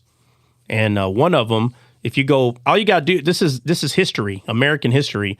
One of them was healing so many people that they didn't have a use for hospitals. There was nobody in the hospital. They had to shut the hospitals down. And people are like, how come people ain't doing that today? You go ahead and keep making fun, but there's going to be another era where that's going to happen somewhere. And now that part right there is, that's up to that time and date when that's going to happen. But John G. Lake, yeah, I think it was John G. Lake. So I'm kind of forgetting why we hopped on all that. I'm sorry. What did we start talking about? What we started was with why Deborah was under the tree and how that correlated. That's where we started. No, that's not where we started. I was talking about Oral Roberts and why he would wait for his arm to catch Yeah, fire. yeah, and it is due to immaturity, man. But like I said, you can't blame them because at the time, like that was our Christian technology. Like that's where we were. That's like making fun of us because the first computer that was ever made, it literally was the thing was the size of a room. Like your whole room was the computer, and so we can go back and make fun and say, God, and now, bro, we got a computer in our hand. We can walk anywhere we want, literally a full-time computer in our hand. So it's very weird, but I'm saying it that way for a reason, that technology grows both in understanding of the physical world and in the spirit. Every day in the physical world, physical technology gets better. And every day, because the wisdom of God is passed down from one generation to another, we grow. So both growing at the same time. They're both growing at the same time. And it's easy. You can focus on the things of this world, or you can focus on the things of God's world. And you'll see that we as a bride are moving closer to understanding who God is, even though it's like 1 millimeter, every 100 years, we're slowly growing. And so these guys would do that. And to this day, especially the Assemblies of God, I know they, put out a Gideon fleece, and they're not understanding the whole purpose of the Gideon fleece. They don't know what was the whole purpose of Gideon doing that. And it's so we can see how we're going to overcome. So Gideon was supposed to win a war. And the Bible tells us in the Old Testament, it says, talking about Israel, tell her that her warfare is accomplished. That's the words it uses.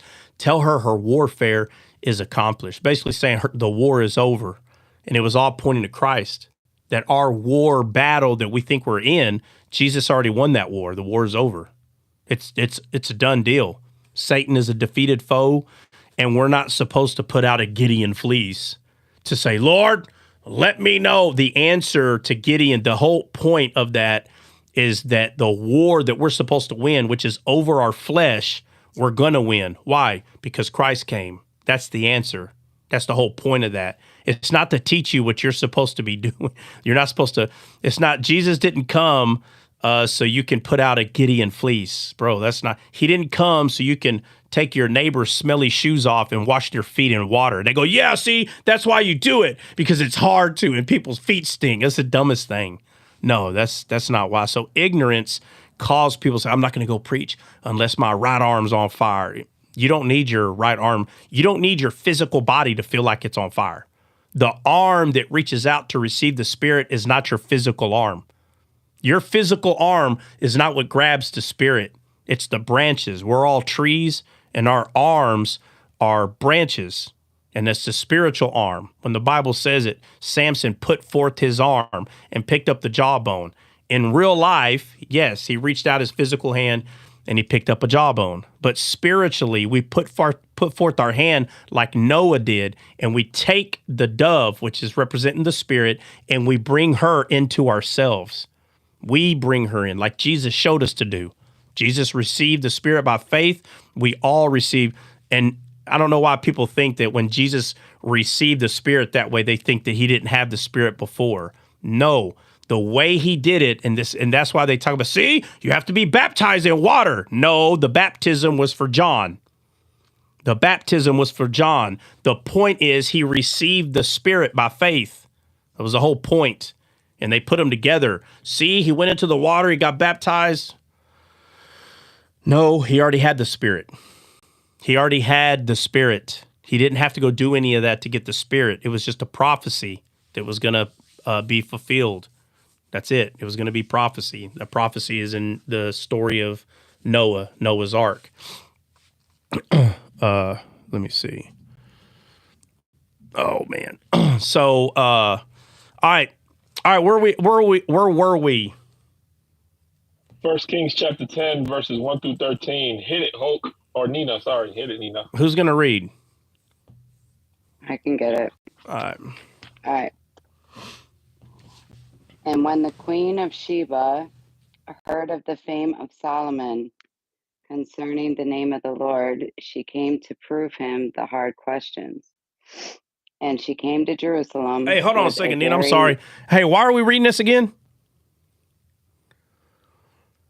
I don't know. You was talking about that when I first Christian. came into the live. I think Christian Oh, wanted to know. yeah. Christian, what did you bring up? Deborah under Deborah, right? That's what he brought up. Yeah. Where'd he go? Christian, you there? I don't want to talk about this. He's going to have to go listen to the YouTube. So Christian brought up, like, why is Deborah sitting under the tree of Deborah and all this? He brought that up. And so I said, do you not remember the story, right, about wisdom? So let's go over this and then we'll get to that. Continue to read. Okay. And she came to Jerusalem with a very great train, with camels that bear spices and very much gold and precious stones. And when she was come to Solomon, she communed with him of all that was in her heart. And Solomon told her all her questions. There was not anything hid from the king which he told her not. And when the Queen of Sheba had seen all Solomon's wisdom and the house that he had built, and the meat of his table, and the sitting of his servants, and the attendance of his ministers, and their apparel, and his cupbearers, and his ascent, by which he went up into the house of the Lord, and there was no more spirit in her. And she said to the king, it was a true report that I heard in mine own land of thy acts and thy wisdom. Howbeit, I believed not the words until I came, and mine eyes had seen it, and behold, the half was not told me. Thy wisdom and prosperity exceedeth the fame which I heard. Happy are thy men, happy are these thy servants, which stand continually before thee, and that hear thy wisdom. Blessed be the Lord thy God, which delighted in thee, to sit thee on the throne of Israel, because the Lord loved Israel forever. Therefore made he thee king to do judgment and justice. And she gave the king 120 talents of gold, and of spices very great store, and precious stones. There came no more such abundance of spices as these which the Queen of Sheba gave to the King Solomon. And the navy also of Hiram that brought gold from Ophir brought in from Ophir great plenty of almug trees and precious stones. And the king made of the almug trees pillars for the house of the Lord, and the king's house harps also, for the king's house also harps also, and for the king's my bad, hold on, for the king's house harps also, and psalteries for singers. And there came no such mug trees, for they're seen unto this day. And King Solomon gave unto the Queen of Sheba all her desire, that whatsoever she asked, beside that which Solomon gave her of his royal bounty. So she turned and went to her own country, she and her servants. Now the weight of the gold that came to Solomon in 1 year was 666 talents of gold. Beside that, he had. All right. So let's see, 17, gold, 19, let's see, 20, and 12 lions stood on one side, King Solomon's vessels, pure gold, the earth of Solomon, the vessel of gold. And it starts talking about just stuff that he has, right? Now, there's a lot of significance to all those things, but the part we're at is, so I guess it ended at 13. So 1 Kings chapter 10, 1 through 13 is pretty much what we read. And so it says, so this was a queen, right, of Sheba. Somebody look up Sheba. What does that mean? Sheba? She be out of her mind? That's what it means, but she needed some wisdom. Nobody can look it up right now? If somebody look it up, I can't. Bill, can you do that? I'm gonna get. I'm sorry, I'm back. What do you want? Look up Sheba in 1 Kings chapter 10. 1 Kings chapter 10. Yeah. Sheba.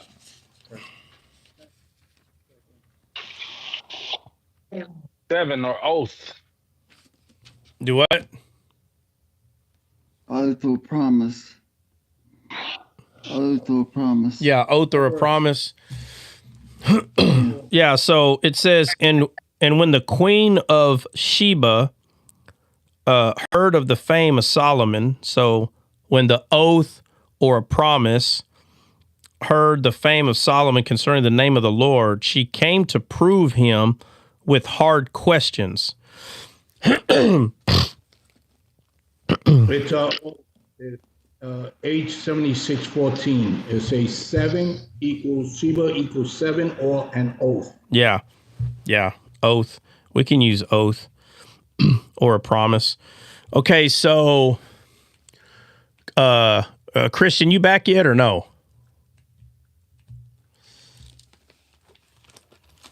All right, he can listen to it on YouTube. So Christian was asking,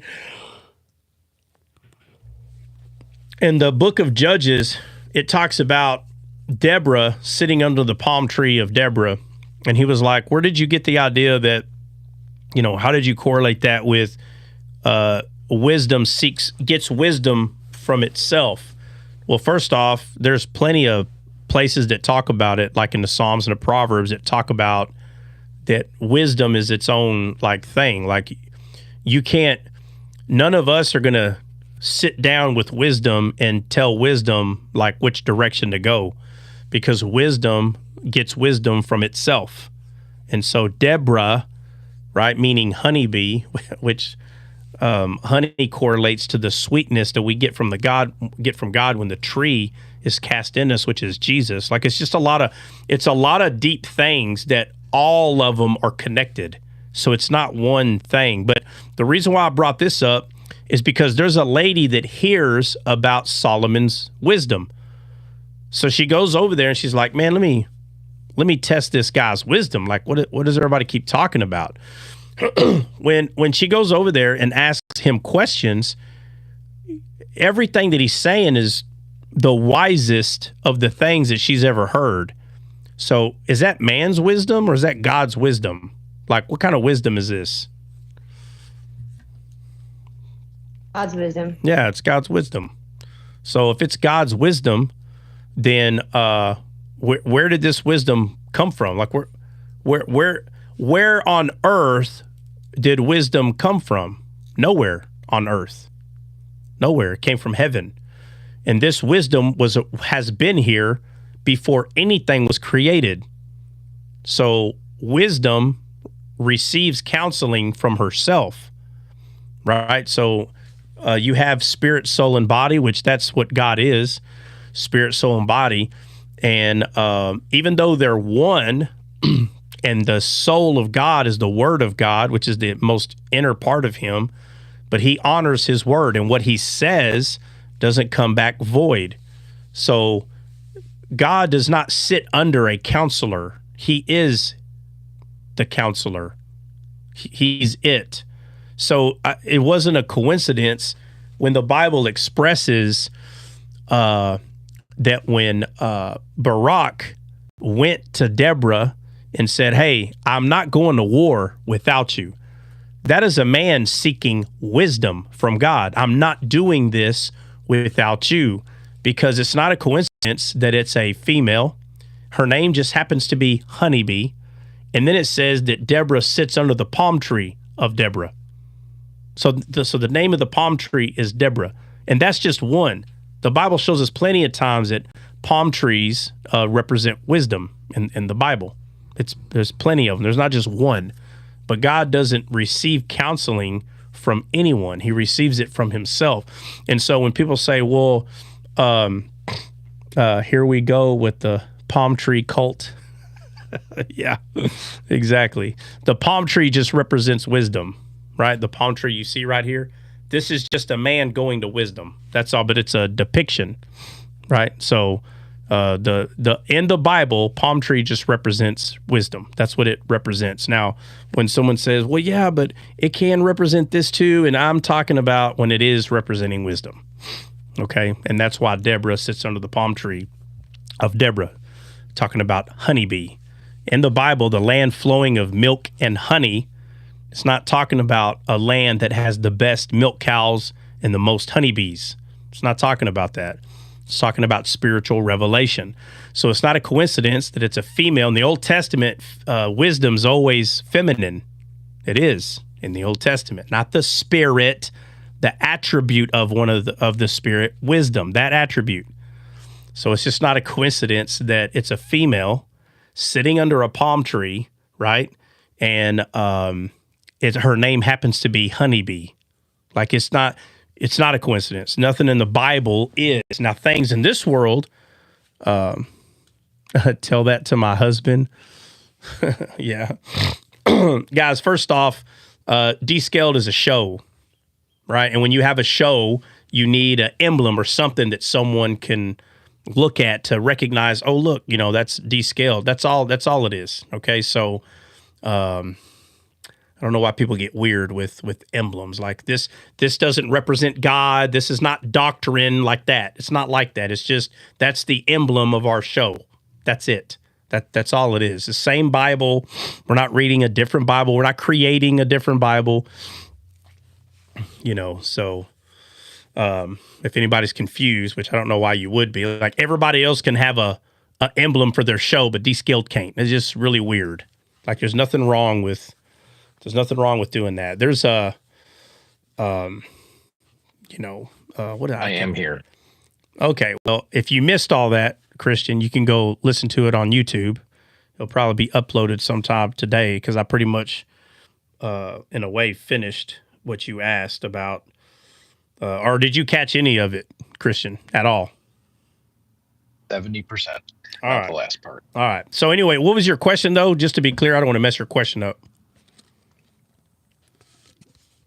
It was, how did you correlate that back to that's talking about God?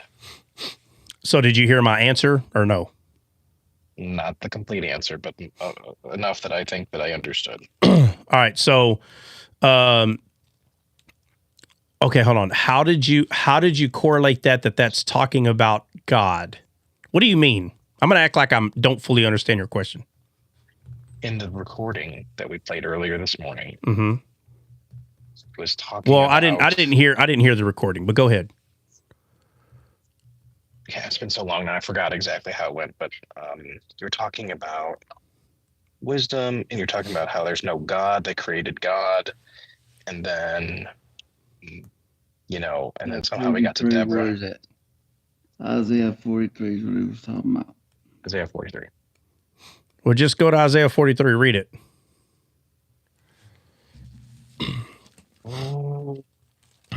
Can't read right now, but let's see. Hey Benny, I was gonna troll you so bad, bro. When Trot was talking, I was gonna bring you up. I was gonna tell you, make fun of you about you and your birds telling you the gospel when you're walking around the streets. Yeah, I heard you raining on my parade, man. I had to mess with you. Yeah, man, I chirped back with him. I chirped back with him. Hey, did you hear follow B? What'd you say, bro? Follow B to Texas. You sure did, because when I went outside to put something in the car, I heard that same tune. I was like, Yep. wow, look at God. Hey, Benny's a mystic, just like me, bro. We're both mystics. So I What? Hey, hold believe on. all this. What? Hold on. You heard the birds make what tune? Bro, okay, I was putting stuff in and out of my car at the Yeah. house. Yeah. And I just got captivated by this bird. He just kept doing his Oklahoma. his little In three-piece Oklahoma. tune. He was doing his little three-piece tune. And what it is I think it's called a Tennessee chickadee or something. So he got a specific tune. He was doing it. I was doing it back to him. He jumped like 3 branches. Then he flew over my house. So boom, when I got to your house, I went outside to do something in the rental, and I heard the same tune. I'm like, wow, look at that. Look at God. Hey, there's not more than one of those birds. There's not more than one. It's just one of those. Yeah, but what did I come on, man? Ain't nothing a coincidence in this life, man. No. Hey, listen, Yeah. God ordained everything. Yeah, well, No, listen. Benny, tell them about the Passover bird. The Passover bird. Oh, yeah. Okay, so look, I'm coming home from work. Just a normal day. He Bird said, so look. crashed into my door, a bird. So I'm like, man, I gotta clean this up. There's blood on the door. The bird is, unalive right there by my as soon as you step in the threshold. But I go in the house before I even get to the bird. I happen to look at the calendar and it said Passover beginning at 6 p.m. I said, wow, look at God. I'm leaving the blood. I'm not even gonna clean it. I say the angel of death ain't getting me. Hey, Benny more superstitious than me, boy. I thought I was bad. He got me beat, boy. Bro, how did that happen on Passover? Come on now. On the calendar, it said Passover starting at 6. The blood is already there. So God made a bird crash into your door so that you can, so the angel Hey. of death wouldn't hit you. I will say, hold on. Bro, you're slaying Trot right now. I will say. I don't like you eating my candies like that, bro. You like you enjoying them a little too much. Oh, my bro. bad. Hey, my bad, bro. Did you see me? Oh, Did you see me? me? My mouth water, bro. Hey, I will say that it is weird, right? That like, okay, so that happens, and it comes to Benny like, wait a minute, today's Passover. Oh man, that blood. Like, there ain't nothing wrong with like not acknowledging God, that God sent that bird to become unalived at your door. First off, that wasn't God that did that. That bird didn't say, I'm going to go unalive myself. That's not what happened. But it's not wrong that our minds are so tuned in that when those two things happen, like blood, the door, Passover, we can think about God because that's where our mind's at. So that part, there ain't nothing wrong with that. But I can promise you, God didn't sacrifice a bird at your window just to remind you of that. And some people say, you don't know. These people know nothing. These people that say, you don't know what's God doing. The Bible tells us how God operates, bro. And Jesus already gave his life. Animals are still not being sacrificed because of God to remind you of Passover. Like, Benny's already saved. He don't need a reminder like that, bro. He talks about the Bible almost every day, just on this show alone. So a bird doesn't have to be unalive as a sign, and it's funny when people say, you don't know that, you don't know. No, you don't know. Those are the ones who don't know. They don't know nothing, these people. What am I looking at? Yeah. Look, here's Benny with the birds.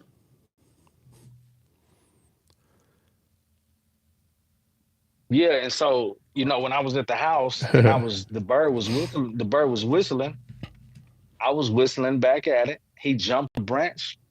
He was whistling. I was whistling back at it. He jumped another branch. He got kind of like over me, and then he flew. He flew off. But I was just engaged with the creation of God, and you know what I mean. Yeah. And then when I got to the destination, then the same bird. Now, out of all the noises going on, I heard that one particularly. So I just don't. I just think about God be, slowing me in my tracks and saying, "Hey, just but take again, a moment." And but again, that's you just being in tune, man. You're sober. You understand?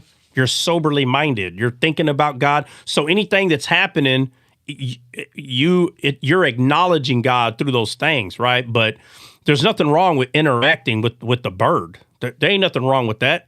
And the birds chirping and you're you're chirping back and you're having interaction with the bird, there ain't nothing wrong with that, you know. And then you come out here and you hear the same kind of chirp and it reminds you like of God, bro. That just means that you're soberly minded. That's all that's pointing out, that your mind is not on the cares of this world, that you're acknowledging God in everything that you're doing. That's called being soberly minded. So God didn't make a bird follow you and come. That's not what he's doing. It's you being sober. Instead of being intoxicated by the flesh, worried about everything in this world, you're in tune. You're in tune. So you're acknowledging God in everything that you're doing. It ain't God forcing himself on you to acknowledge you. That's not what's happening. It's you showing you that you're sober. And a person that's in their flesh and upset and walked outside, you wouldn't have recognized that chirp. You wouldn't have put them two together like that. It's you. It's our choice. We have dominion. God's not forcing people to think about him. That's why we have to resist the devil and he will flee. That's why we got to make that step towards God so he can make a step towards us right back. Right? But it's us. This morning when I was doing my toast, when a toast came out, I saw the Shroud of Turin. There you go. Toast, and I was That's like, right. look at this. That's right. I saw Mary on my eggs yesterday, bro. As soon as I seen it, I was like, oh, Espírito Santo. There's a verse in the scripture that says, hey, make a bubble, trap, make a bubble. For real. Yo, there's a verse in the scripture, I think it's in Galatians, where it says that, we see nature and we know there's a creation. We know there's a creator. That we know there's God. Yeah. The birds was more what they do for us. Trot. Stop. Behave. Lay down, dude. Lay down. His big old head. He's mad because he can't stand up because of this table. Oh, man, I forgot to get you guys to help me pick this table up so I can make this table shorter. This is going to be hard, dude. Next time I come down there, we can do it. I can hold it up while you take it out. If Clint, I need to get, because I have to have two people, because once I take the... No. I've already thought about. Well, I'm not going to jack the middle of it. I'll do one side at a time. I thought about getting my floor jack. I'm saying, like, literally in the middle of one side of the crossbar. Yeah. Do one side. Yeah, no, I swear I'm not kidding. Before this live started today, when I sat down, I literally thought about getting my floor jack. I said, man, I'm just going to bring my floor jack, and you only got to take it off the ground like a half an inch. You don't got to be all the way up in the air. Yeah. Hey, So. I was telling the fellas that Trot, the real Trot, I think he had the best time when we were over there because he was getting all kinds of stuff. I kept sneaking him stuff every time I got a chance, bro. I was like, I don't like this liver. Well, I told y'all my dog don't eat human food, so don't do that again. That's not how you sound. He loves liver though. All right, well don't do it again. Don't do it again. Don't do it again. He's gonna have him some Dre. I'm gonna show how he gonna love some Dre. Barbecue some Dre. He gonna like that too. But your bird came in the other day. He had a wing in his mouth. He had a bird in him. What about it? Hey, he ate long as you put fish eggs or something, some nasty mess. Fish eggs? What are you talking about? Remember he ate the fish food? He ate all that fish food. Yeah, what about it? The blood. I'm saying he's eating some wild stuff. Oh yeah, but he don't eat human food, bro. I don't give him pizza. I don't give him, like, if I give him meat, like steak or whatever, it's raw and it's little bitty pieces. I don't give him a whole. My dog eat boiled chicken, boiled beef. Chop it up, a little potato. Yeah, he's already 4. Yeah. Yeah, he's already 4, so I am about to start feeding him a little more meat, because once they, like, the older they get, bro, they like just like us, the health, if you're not careful, that health will start going downhill real quick. So my boy's 9 now. He's going on 9 now. Oh, guys, hey, I'm sorry. Let me give my condolences to the Cowboys. They made a mistake. and they didn't hire Deion Sanders. So I knew it. So Who they hired? the guy that was one of the coordinators on the Cowboy team already. But I'll say this. When does the Cowboys get dibs on first pick, bro?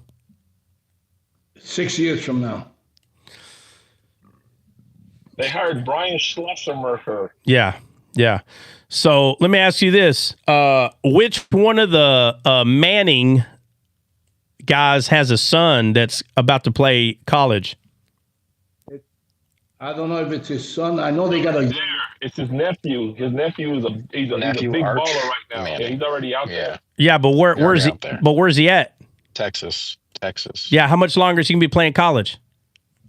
I mean, he could have really left this year if he wanted to. No, he couldn't. He was a freshman, Dre.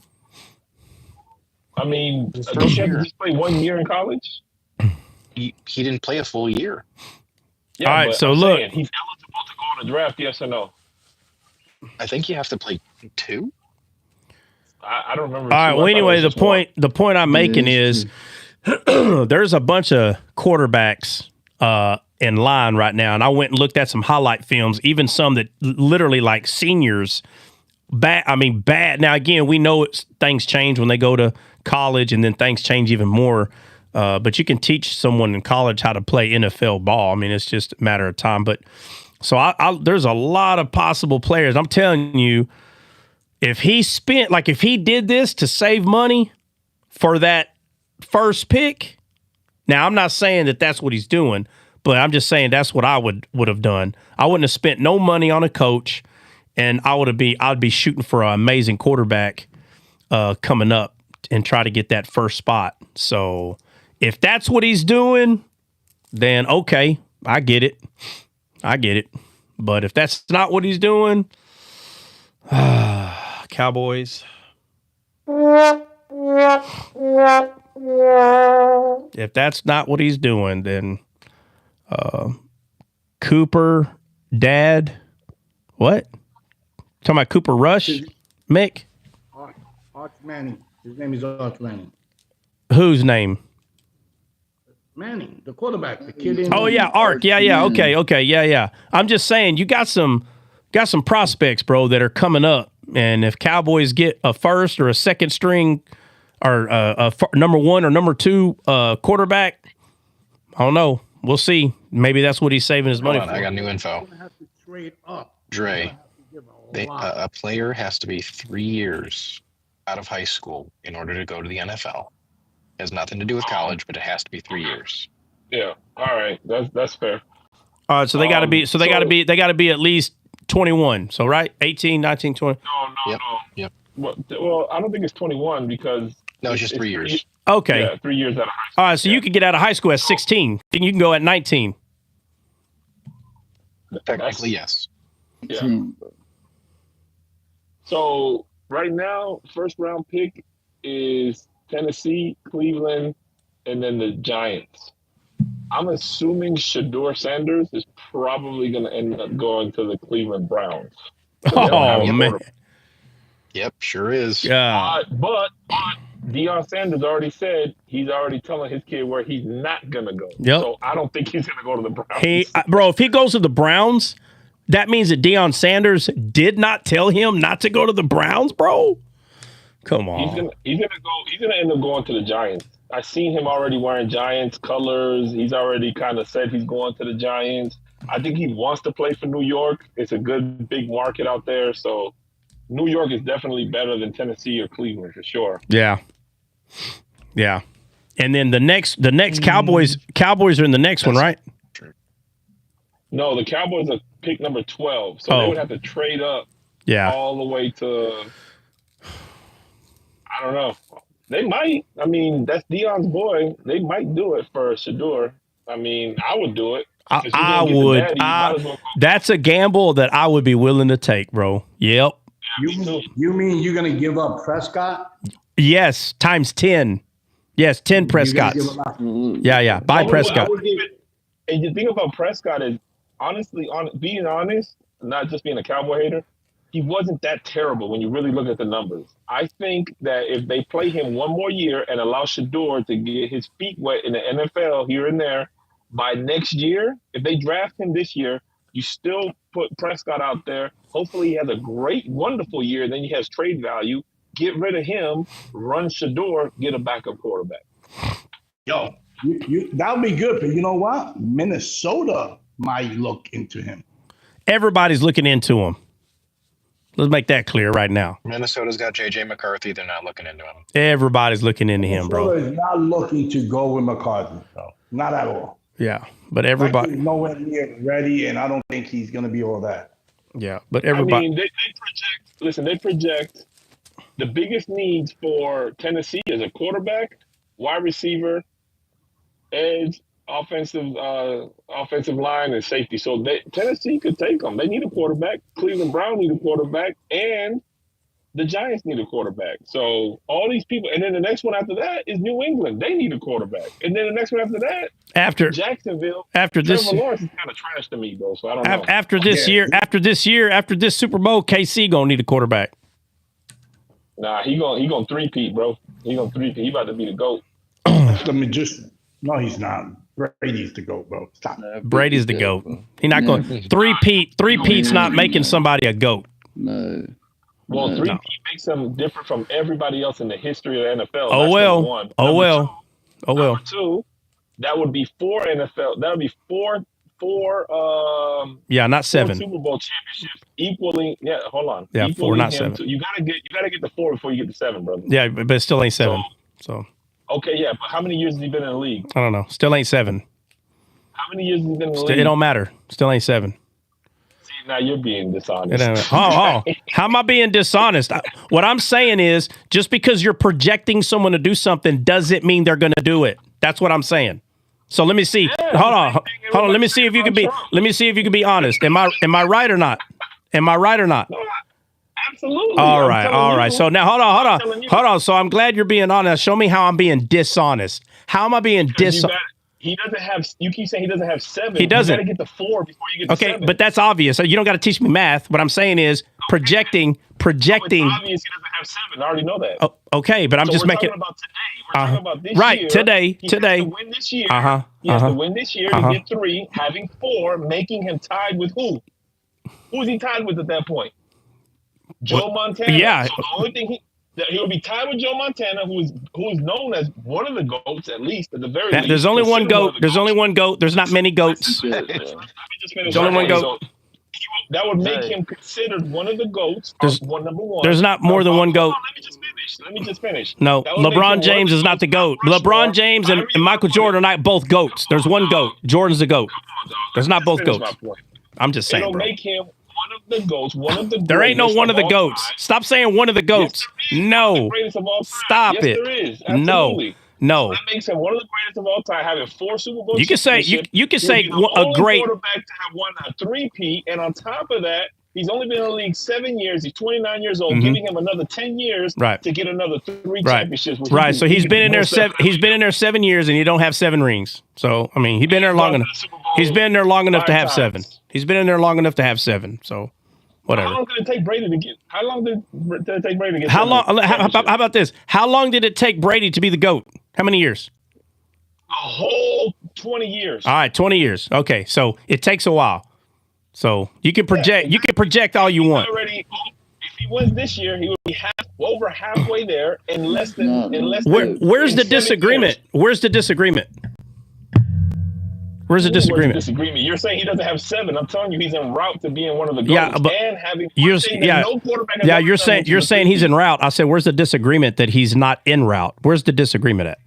There's not one. Him one of the GOATs. 100%. No, he still ain't a GOAT. Quarterbacks ever. Yeah, okay, you can say he's top 10, but he's not the GOAT, sir. No, top 2. Top 2. Bro. Bro, stop it. He ain't no top 2 yet. No. Bro, if Dre, if he wins, I'll give him top 5 if he wins this. I'm talking about him winning. No, he's top 2, 100%. No, not right now. He's not. Not right now. He's not. I'm saying. Okay. I just making sure. If he wins, all right. If he wins the Super Bowl, he would be top 2. Okay, well, I don't know. Period. I don't know if he'll be top 2 yet. I don't know. Why wouldn't he? I don't know. Above him? I don't know, bro. I don't know. I don't know, bro. Scared. That's scary. That's scary, bro. Top 2. I don't know about that. I think he passed far. He passed Rosenberg. He passed far in Rosenberg, without a doubt. Yeah, but top 2. If he wins the Super Bowl, bro. Listen, if he wins the Super Bowl, he would have 4 championships, only tied with Joe Montana, number 1. Number 2, he would be the only quarterback to have a 3-peat, bro. That makes him number 2. Yeah, I don't know, man. I don't know, bro. Try sound like, try sound like that white girl rapper on my FYP. Yep, that's me right now. I don't know, man. I don't know. So the 3-peat, I will say the 3-peat, bro, obviously nobody's done that.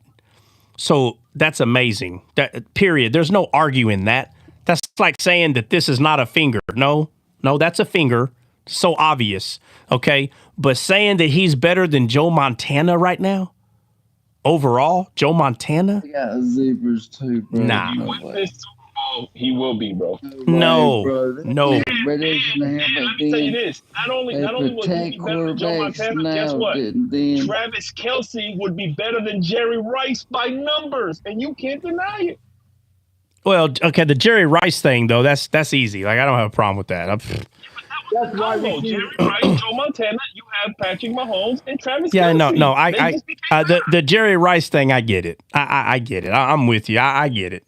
Not hard. With that, you got Brady and this guy, his tight end combination. So I don't think he surpasses that. Yeah. No. But again, first of all, when he wins, obviously that he's not gonna. First of all, saying he's literally the GOAT. I said he would be en route to erase one of the greatest things he would have ever done. If he never wins another Super Bowl, he would have 4 and a 3-peat. Let me tell you this. Let me tell you this, dude. I don't give a crap about the 3-peat. The dude gets 7 Super Bowls. He's by far GOAT. Period. The fact that Brady got 6 was crazy. I'm gonna be honest. If this dude gets 7, bro, the 3-peat, I could care less. That's like throwing the most passing yards. I don't care about none of that. That dude gets 7 Super Bowls, bro. I'm gonna be honest. Who's gonna get 8? Are we serious right now? Tom Brady got 6. That's a lot. And we're talking about that this dude right here could end up getting 7 or more. 25 years, by the way. Well, no, the timing matters. All that stuff matters. I'm just saying, bro, who's gonna get 8, bro? Like, come on, bro. You know who's going to get 8? Probably Mahomes. Like, if he gets 8, who's going to get 9? You're starting to get into a number that's hard. You know, for a long time, the field goal record was like 62 or 63 with the guy that had no toes, right? He was the one that held the field goal distance record, this guy. Yep. And now it's been passed like 2 or 3 times, bro. But no one thought anybody would ever, pass the record of this, toeless horseman. This dude. Nobody thought they were going to hit 60 more than 60 home runs in the season as well. Yeah, exactly. But then people got on steroids and messed everything up. Barry Bonds, Jerry Maguire. Oh, they all started messing up, putting steroids. Man, the records are jacked right now. That's Mark McGuire. What'd I say? Show me the money. What did I say? Oh. Huh? I said Jose Canseco was doing drugs. Jose Canseco, bro. A-Rod, all them, man. All them. Everybody. I'm just saying, bro. When it, you still gotta have skill to hit that daggone ball, bro. I don't care how many steroids. Bro, first of all, if you're in the major league base, if you're in the in major league, you have the skill already. All at that point, what you need is some extra oomph. You just need extra oomph in the steroid. Barry Bonds, he messed it up too. All them freaking idiots. I'll show you. Juan Gonzalez. Yeah, Juan Gonzalez. Barry Bonds. He was the GOAT. He had 34. He was averaging 34, 35 home runs a season, and all of a sudden, at the bottom of his prime, going down, all of a sudden he doubles that. Yeah, bro. Yeah. And come on, those line drives. For the Astros, what was his name? Not the Astros, the Rangers. It was the Rangers. I can't remember his name. It was a Latino guy. He was Ivan Rodriguez or Juan Gonzalez. Juan Gonzalez and Palmer. Yeah, but Juan Gonzalez weren't taking steroids though, bro. No, it wasn't him then. It was another guy. It was Palmer, first base. Palmer, I think that sounds right. Palmetto. Oh, okay. Either way, man, them guys, man. Records are there for a reason. Bark, what'd you say? Sorry, I needed to go for an hour. Oh, okay. Go. You ain't got to apologize. This is a come as you go. That's your choice. You chose to leave. You missed out. You shouldn't have chose. You chose wrong. Let's see. No, Bo Jackson was a different breed, bro. That was just Bo Jackson was so bad, dude. He was so bad. You know what? I'm gonna tell you. Jackson was a man. Hey, he was the man. Sosa, don't forget Sammy Sosa. Oh yeah, him too. Steroid freak, Sammy Sosa. That's a white guy. He did turn like Michael Jackson. That's what I was talking about. Yeah. Hey, Bo Jackson. Hey, Bo Jackson's got a card. He's got a card where he's wearing football pads. He's got a card. He's wearing football pads. And he's got a baseball in between his arms like that. I used to have that. I can't find that card nowhere. I can't find it nowhere. I want to get that sucker. I want to get that Mint 10, that Gym Mint 10. I want that card in Gym. I'm gonna look for it right now. See how much it is. I'm sorry. I apologize. We know what to get Trap for his birthday. Nah, don't get it. Nah, don't get it. Don't get it. Let's see. What's going on? I got it. I'm pulling it up right now. So they have this one. It's a 1991. Hey, hold on. Let me see it. On eBay for $1,010. Let me see. Is it? Hey, hold on. Is it Gym Mint 10? Yep. Is it Victorian? Tiffany. Tiffany. Yeah, that one right there, bro. How much is it? Dang. That's a Gym Mint 10? Yep. Oh, that's Mint 10. Man, that sucker is fire, dude. He was a beast, bro. He was a beast. That boy played baseball and football just like Dion. Hey, look at the back of the card. Boy. Bo knows. Hey, Dre, did Deion Sanders? Hey, see if Deion Sanders made a card like that. Because he did. I just can't remember what. It might have been a Donruss. You know who started all of that? Many people don't believe. Dave Winfield. Dave Winfield got drafted straight out of high school.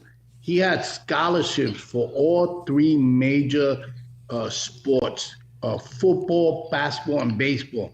And the only reason he said he chose baseball, he said because longevity, he could make the most money out of it. Hey, I found one for $49, Trap. You found what? MJ, he played baseball, didn't he? Who? Michael Jordan. I found one for $49.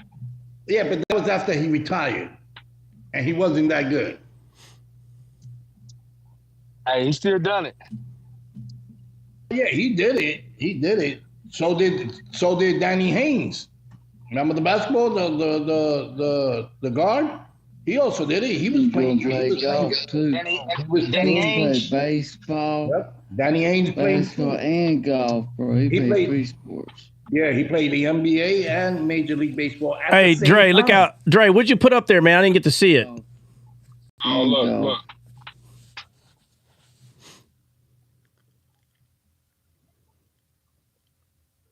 Oh, it's not graded though. It says Mint Bo Jackson 1990 card. That's all it says. Yeah, but it's not. But it's not been sent off to be graded. Yeah. So they want $49 for this one. They got another graded one though. Hold on, let me see. Give me a second. They got a signed one. Oh my gosh, that's gonna go through the roof. Oh, that's not the card. That's the poster. I got a Mickey Mantle. You looking to cash out one day or what? I got a king. Shoot, I got a. Now my buddy. Listen, my buddy's the one. He knew someone that used to grade, and it does have a crease, but he said he guarantees it would still be a 7 or an 8. Hey, look up Mickey Mantle cards. Let me see if I got it right here. Oh man, where's my Mickey Mantle card? There's another one though. There's another Mint 10 out here on eBay. It's a 1990 the Mint 10. Is it Mint? Yeah, Mint 10, Gem Mint 10, and they want 269 for it, and that's the Bo Jackson card. Nah, Dre, can you hear me? Yeah. Nah, look this one up. I'm gonna put it. Hold on. Look this one up right here. You see it? Yeah, you understand it. Mickey Mantle. Put in. It's a. Let's see. G9, G8, that one. It's a Topps Mickey Mantle Topps. The number is 50. All right. Where's Big Net? This is his conversation, boy. Yeah, but I had a buddy tell me that if I sent this to get. A Mint 8 is going for $5,000. Yeah, he told me he 7 is $1,760 right now. Yeah, he told me he guarantees, bro, that I can get this sent back as an 8. This one right here. An 8 would be $5,000 is what one of them is selling for right now. Yeah, what's another one that's 8.5 is selling for $11,500. Holy smokes! Hey, no, what's a Gem Mint 10? It said win the lottery. Yeah. Hold on.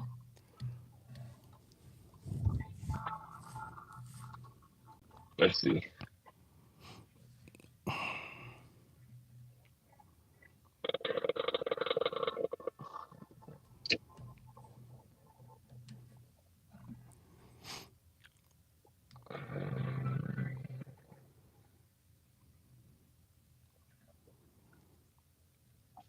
I can't find one. I can't find the comparable price because I don't see any. Wow. Wow, hey, that's amazing. Hey, see, can't imagine whoever has one. Oh my God. Oh, I know. Oh, I found one on Overstock, but it's way too cheap. So I don't know if this is right. This can't be right because the other ones were going for way more than this. Yeah. Hey, find this one, Gem Mint 10, Dre. This King Griffey right here. Yeah, we looked that one up yesterday. Gem Mint 10? Let's see. Yeah, we looked it up yesterday. I think it was going for like. Do they got him and his father together? I do. I got him and his father together. And his brother. His brother played too. All three of them, I got them. Oh, no, we looked at no, 1989. Yeah, we looked at Upper Deck. How much is this one, Gem Mint 10? This is a Fleer. How do you spell that? Fleer.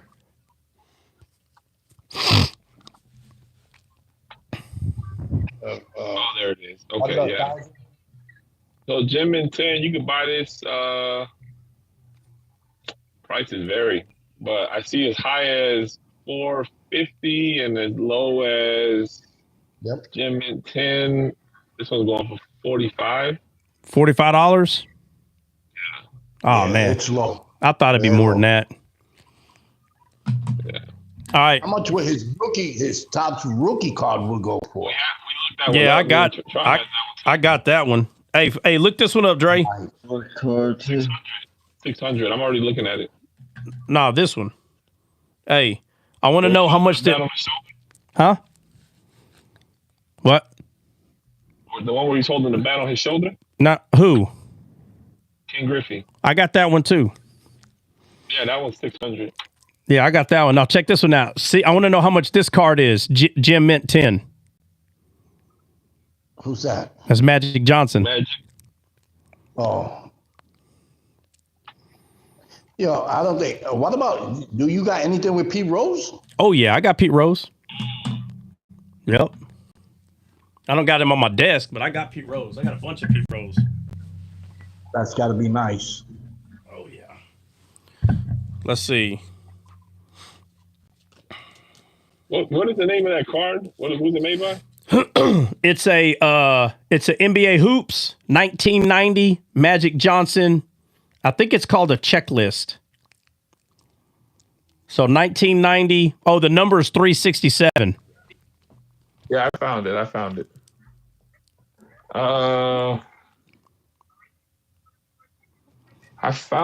don't see it in the Mint 10 though. This one is Hoops Magic Johnson 367. Yeah. I see it for $15, but this is not a mint card at all. This is a messed up card. Yeah, I'm curious on how much it is mint. They're not going for a lot. An autograph one, just like that one, mint, is going for $50. Oh man, that's magic though. Hey, check this out. Find this one. Find this one, Dre. That's the Jordan White Sox. Yeah. Hey, that's his silver signature. Number 23 is the number of the card too. Upper deck. And I got the gold signature. I got the gold and the silver. What was the number on it? 23. Find me the Gem Mint 10. This one right here is going to be this is a 10 for a fact. It's a 10. This came straight out of the deck. I put it in this thing. Okay. So 1994 Collector's Choice Italian 23 Michael Jordan Tough SGC 10 Gem Mint is going for $125. Oh, that's it. All right, let's stop going over prices so Trout doesn't get disappointed more. Hey, Dre. I see another one for $600 though, so it depends. It varies. Yeah, Trey got the reactions. I be having one of them scratch outs don't be hidden. Listen, hey, let's have fun with this one, Dre. Look for a Gem Mint 10 of this. Who is that? I can't see it. Campbell? OJ Simpson, man. Oh, that's OJ. Oh, that's OJ. Okay. OJ. Number it's a 160, number 160.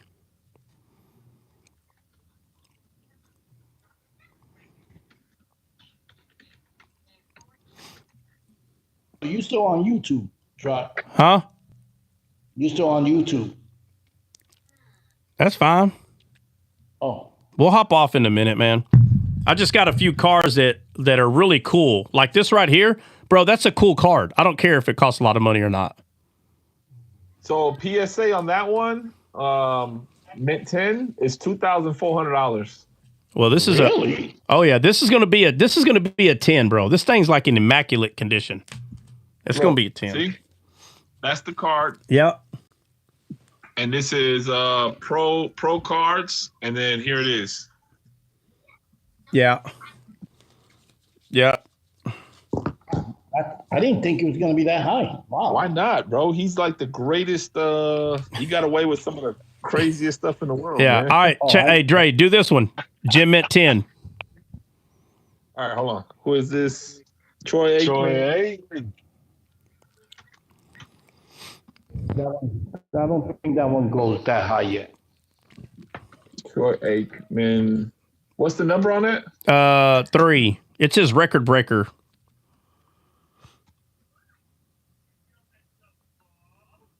So this is the year after his rookie. That one is going Troy Aikman, number 3, 1990 tops, graded 149, grade 9, $20, grade 10, $40. $40. All right, let's have some more fun. Find this card. They said the Patrick Mahomes is worth more than that right now. Well, yeah, everybody's card is worth more like at the beginning, and it starts going down. That card was probably worth $1,000 when he won the Super Bowl. All right, let's have some fun. Find this card right here. Hank Aaron. Oh my goodness. That boy digging in the archives. Hey, by the way, I can't see. Patrick Mahomes, one of his cards is going for $5,100. Oh, it's a lot of expensive cards. Oh my goodness. Who is that? Hank Aaron, bro.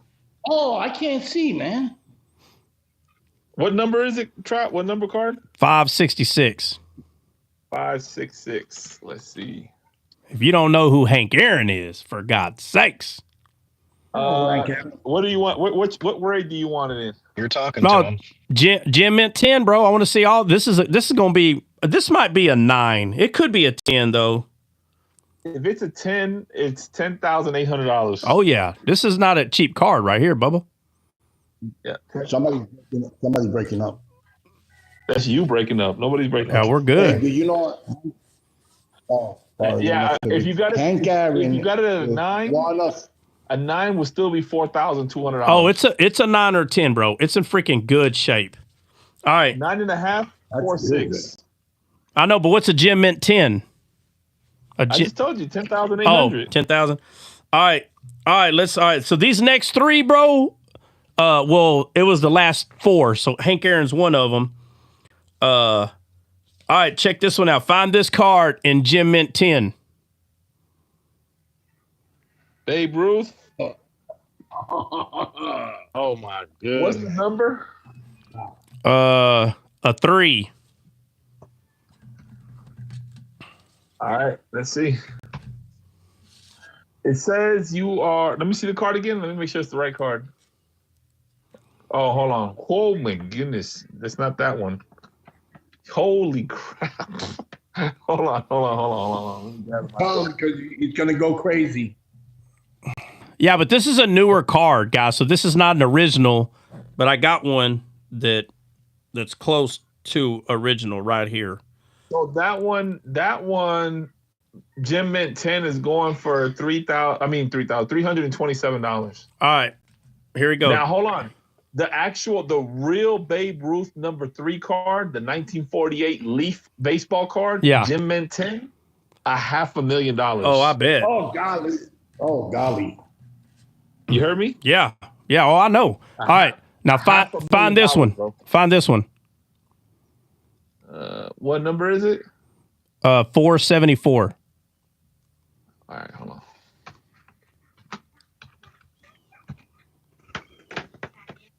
Try. You're gonna have to make a catalog with all the numbers. You know that, right? Huh? 474. What set is it from? Is it from Topps or is it from Peachy? It looks like a Topps card. Because they're exactly the same, but they're different makers. You need a hand? I don't know. Give me both of them. Gem Mint 10. All right, Gem Mint 10. The Peachy one is $1,800, and the all-time RBI leader card is Topps is $950. Okay. Yeah. This says RBI leader, the all-time RBI leader. That's what it says on the card. Yeah, so that's the Topps. Yeah, so that's $950. All right, $950. All right, so we'll do last two. All right, find this card. Lou Gehrig? Yeah.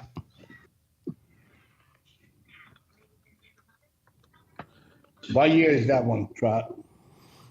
Let's see. Number?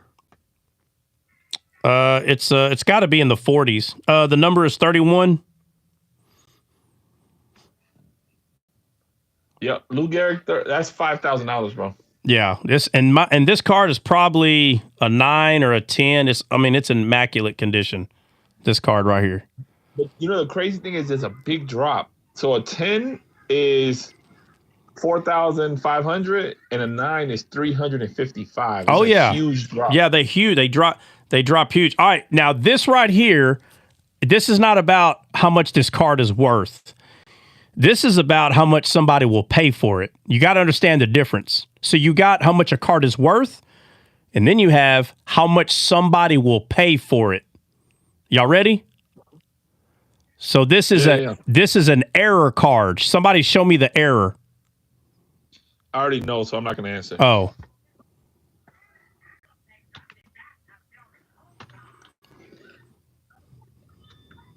Anybody see the error? Number wrong. Nope. Something is wrong. There's an error there. I'll tell you what. Somebody pull up a card like this with someone else and look at it and see if you can find it. If you find this card, what number is that card? It's a skybox. It's a should be a 94. It's a 1994 skybox. If you go find I don't care who the player is, go find this card on the internet, and all you got to do is tell me what's different between this card and that card you found.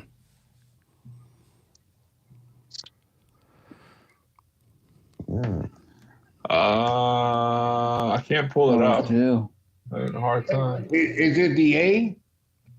The what? The letter A on the USA? No. I said go find a card to look at because I'm telling you, you might not figure it out. Go find this card right here, but it don't have to be this player. Find a different player and look at it. Look at the card and look at this one. So what's wrong? What's different? There's an error. What, does that card have a number on it, Trot? Yeah, number 70. This one is number 70.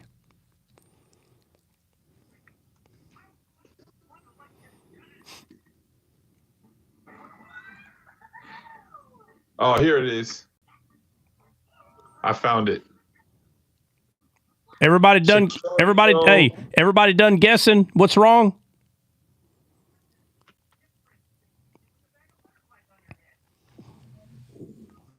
Hold on, let me pull up. Let me show. Hold on, Trot. So now you guys see this? What's the error? He has an error card. So there's a difference between this card and Trot's card. Trot's card. It's hard to see, man, because it's got so much glare on it. I mean,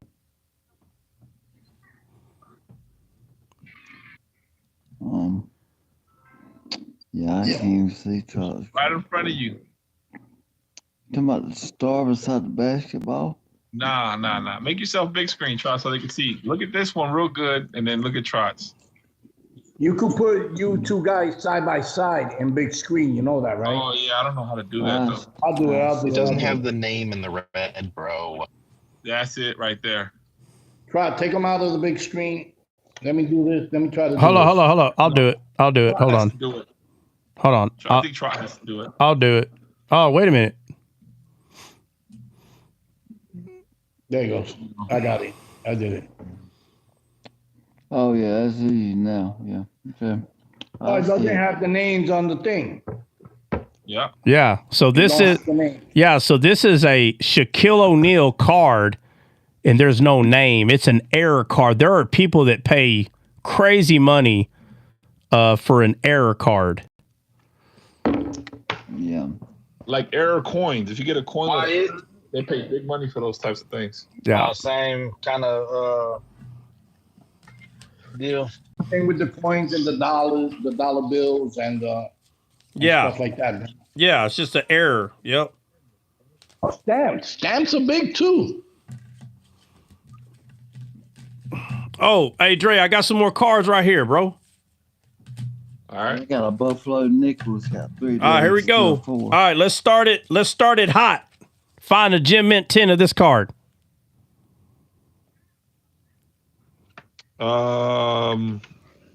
That's not gonna be that much. Hold on. A Gem Mint 10 might be. What's the number on the card? 30.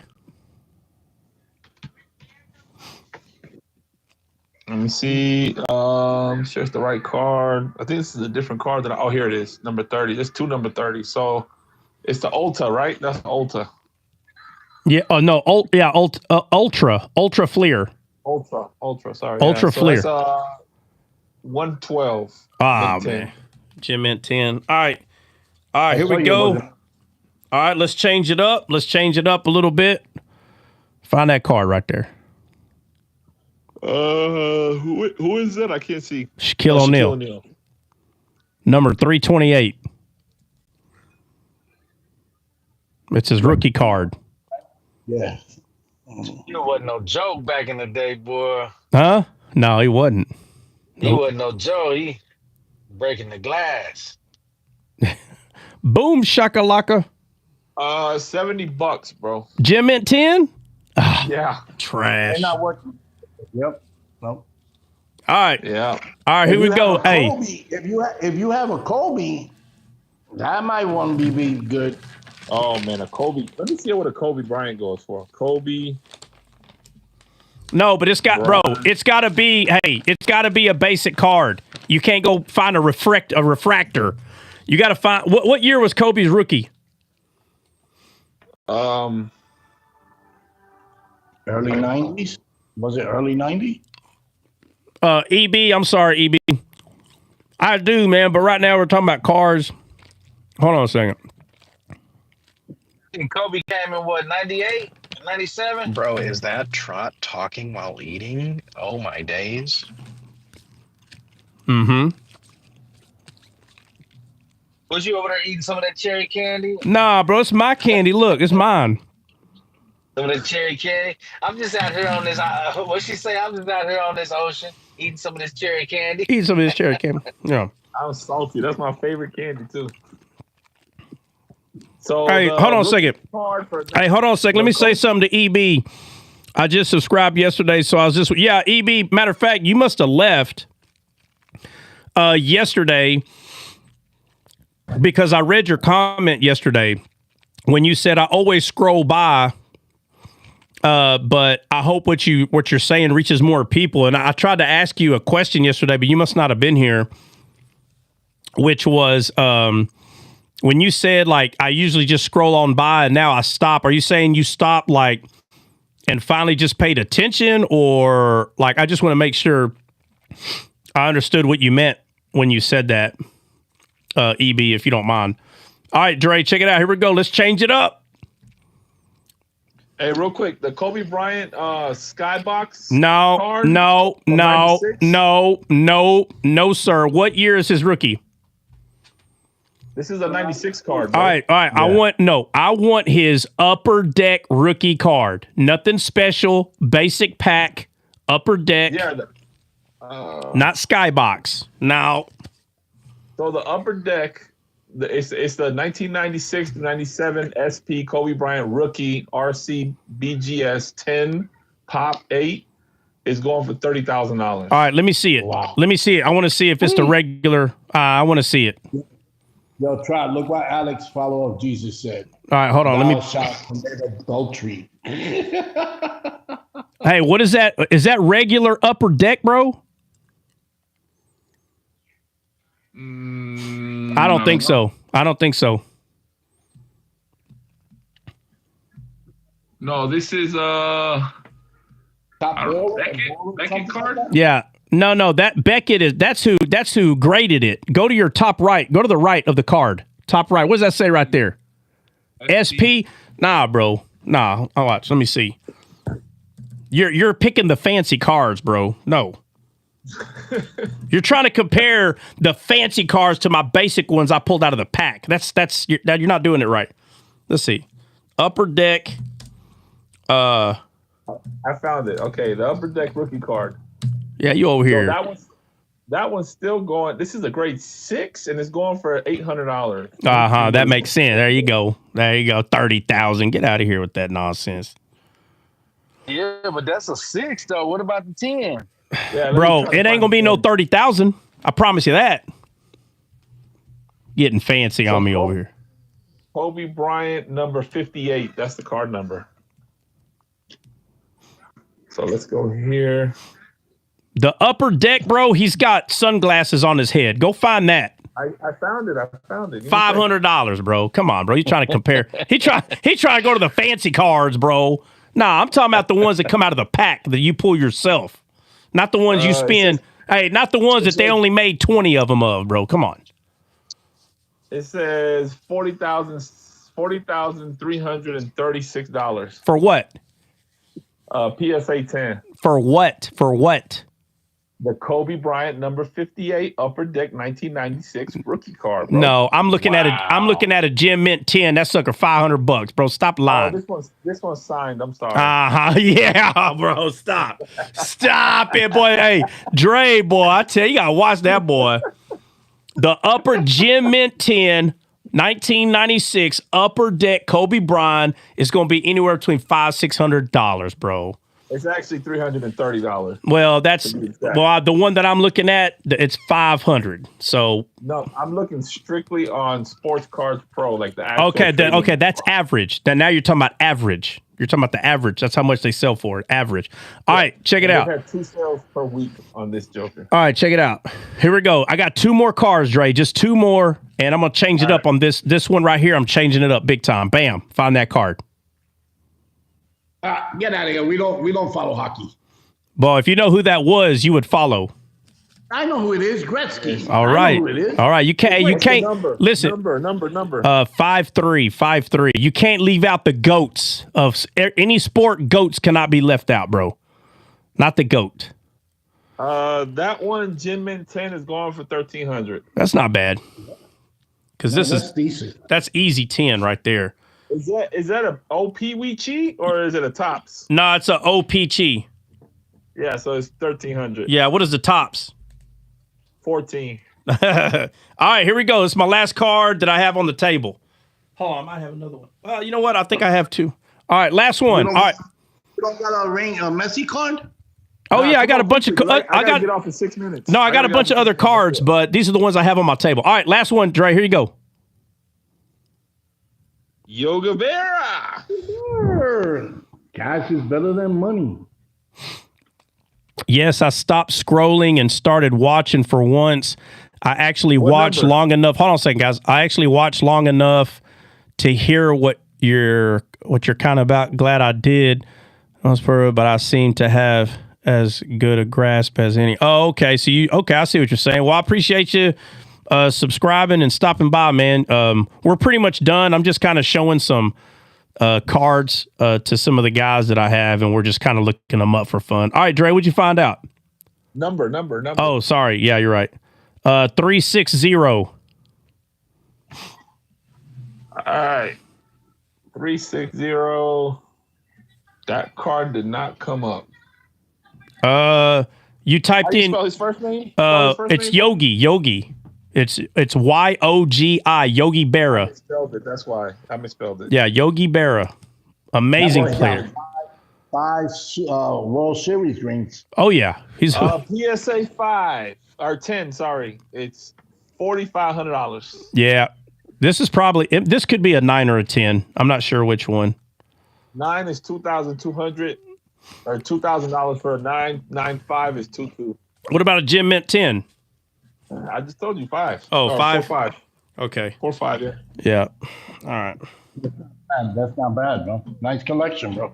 Yeah, and that's I got more in my thing back there. But all right, guys, we're done. We're hopping off. Everybody say, Roddy say, you guys have no idea how great Gretzky was. Oh, I do. I know. That's why I got his card. I know exactly. I played against him minor hockey. Do what? There's only one hater, and he happens to be Puerto Rican. What is Puerto Rican? This guy. All right, guys. Everybody say bye. We're out. Later. All right. See y'all in the morning. Petty. Bye, Boliche.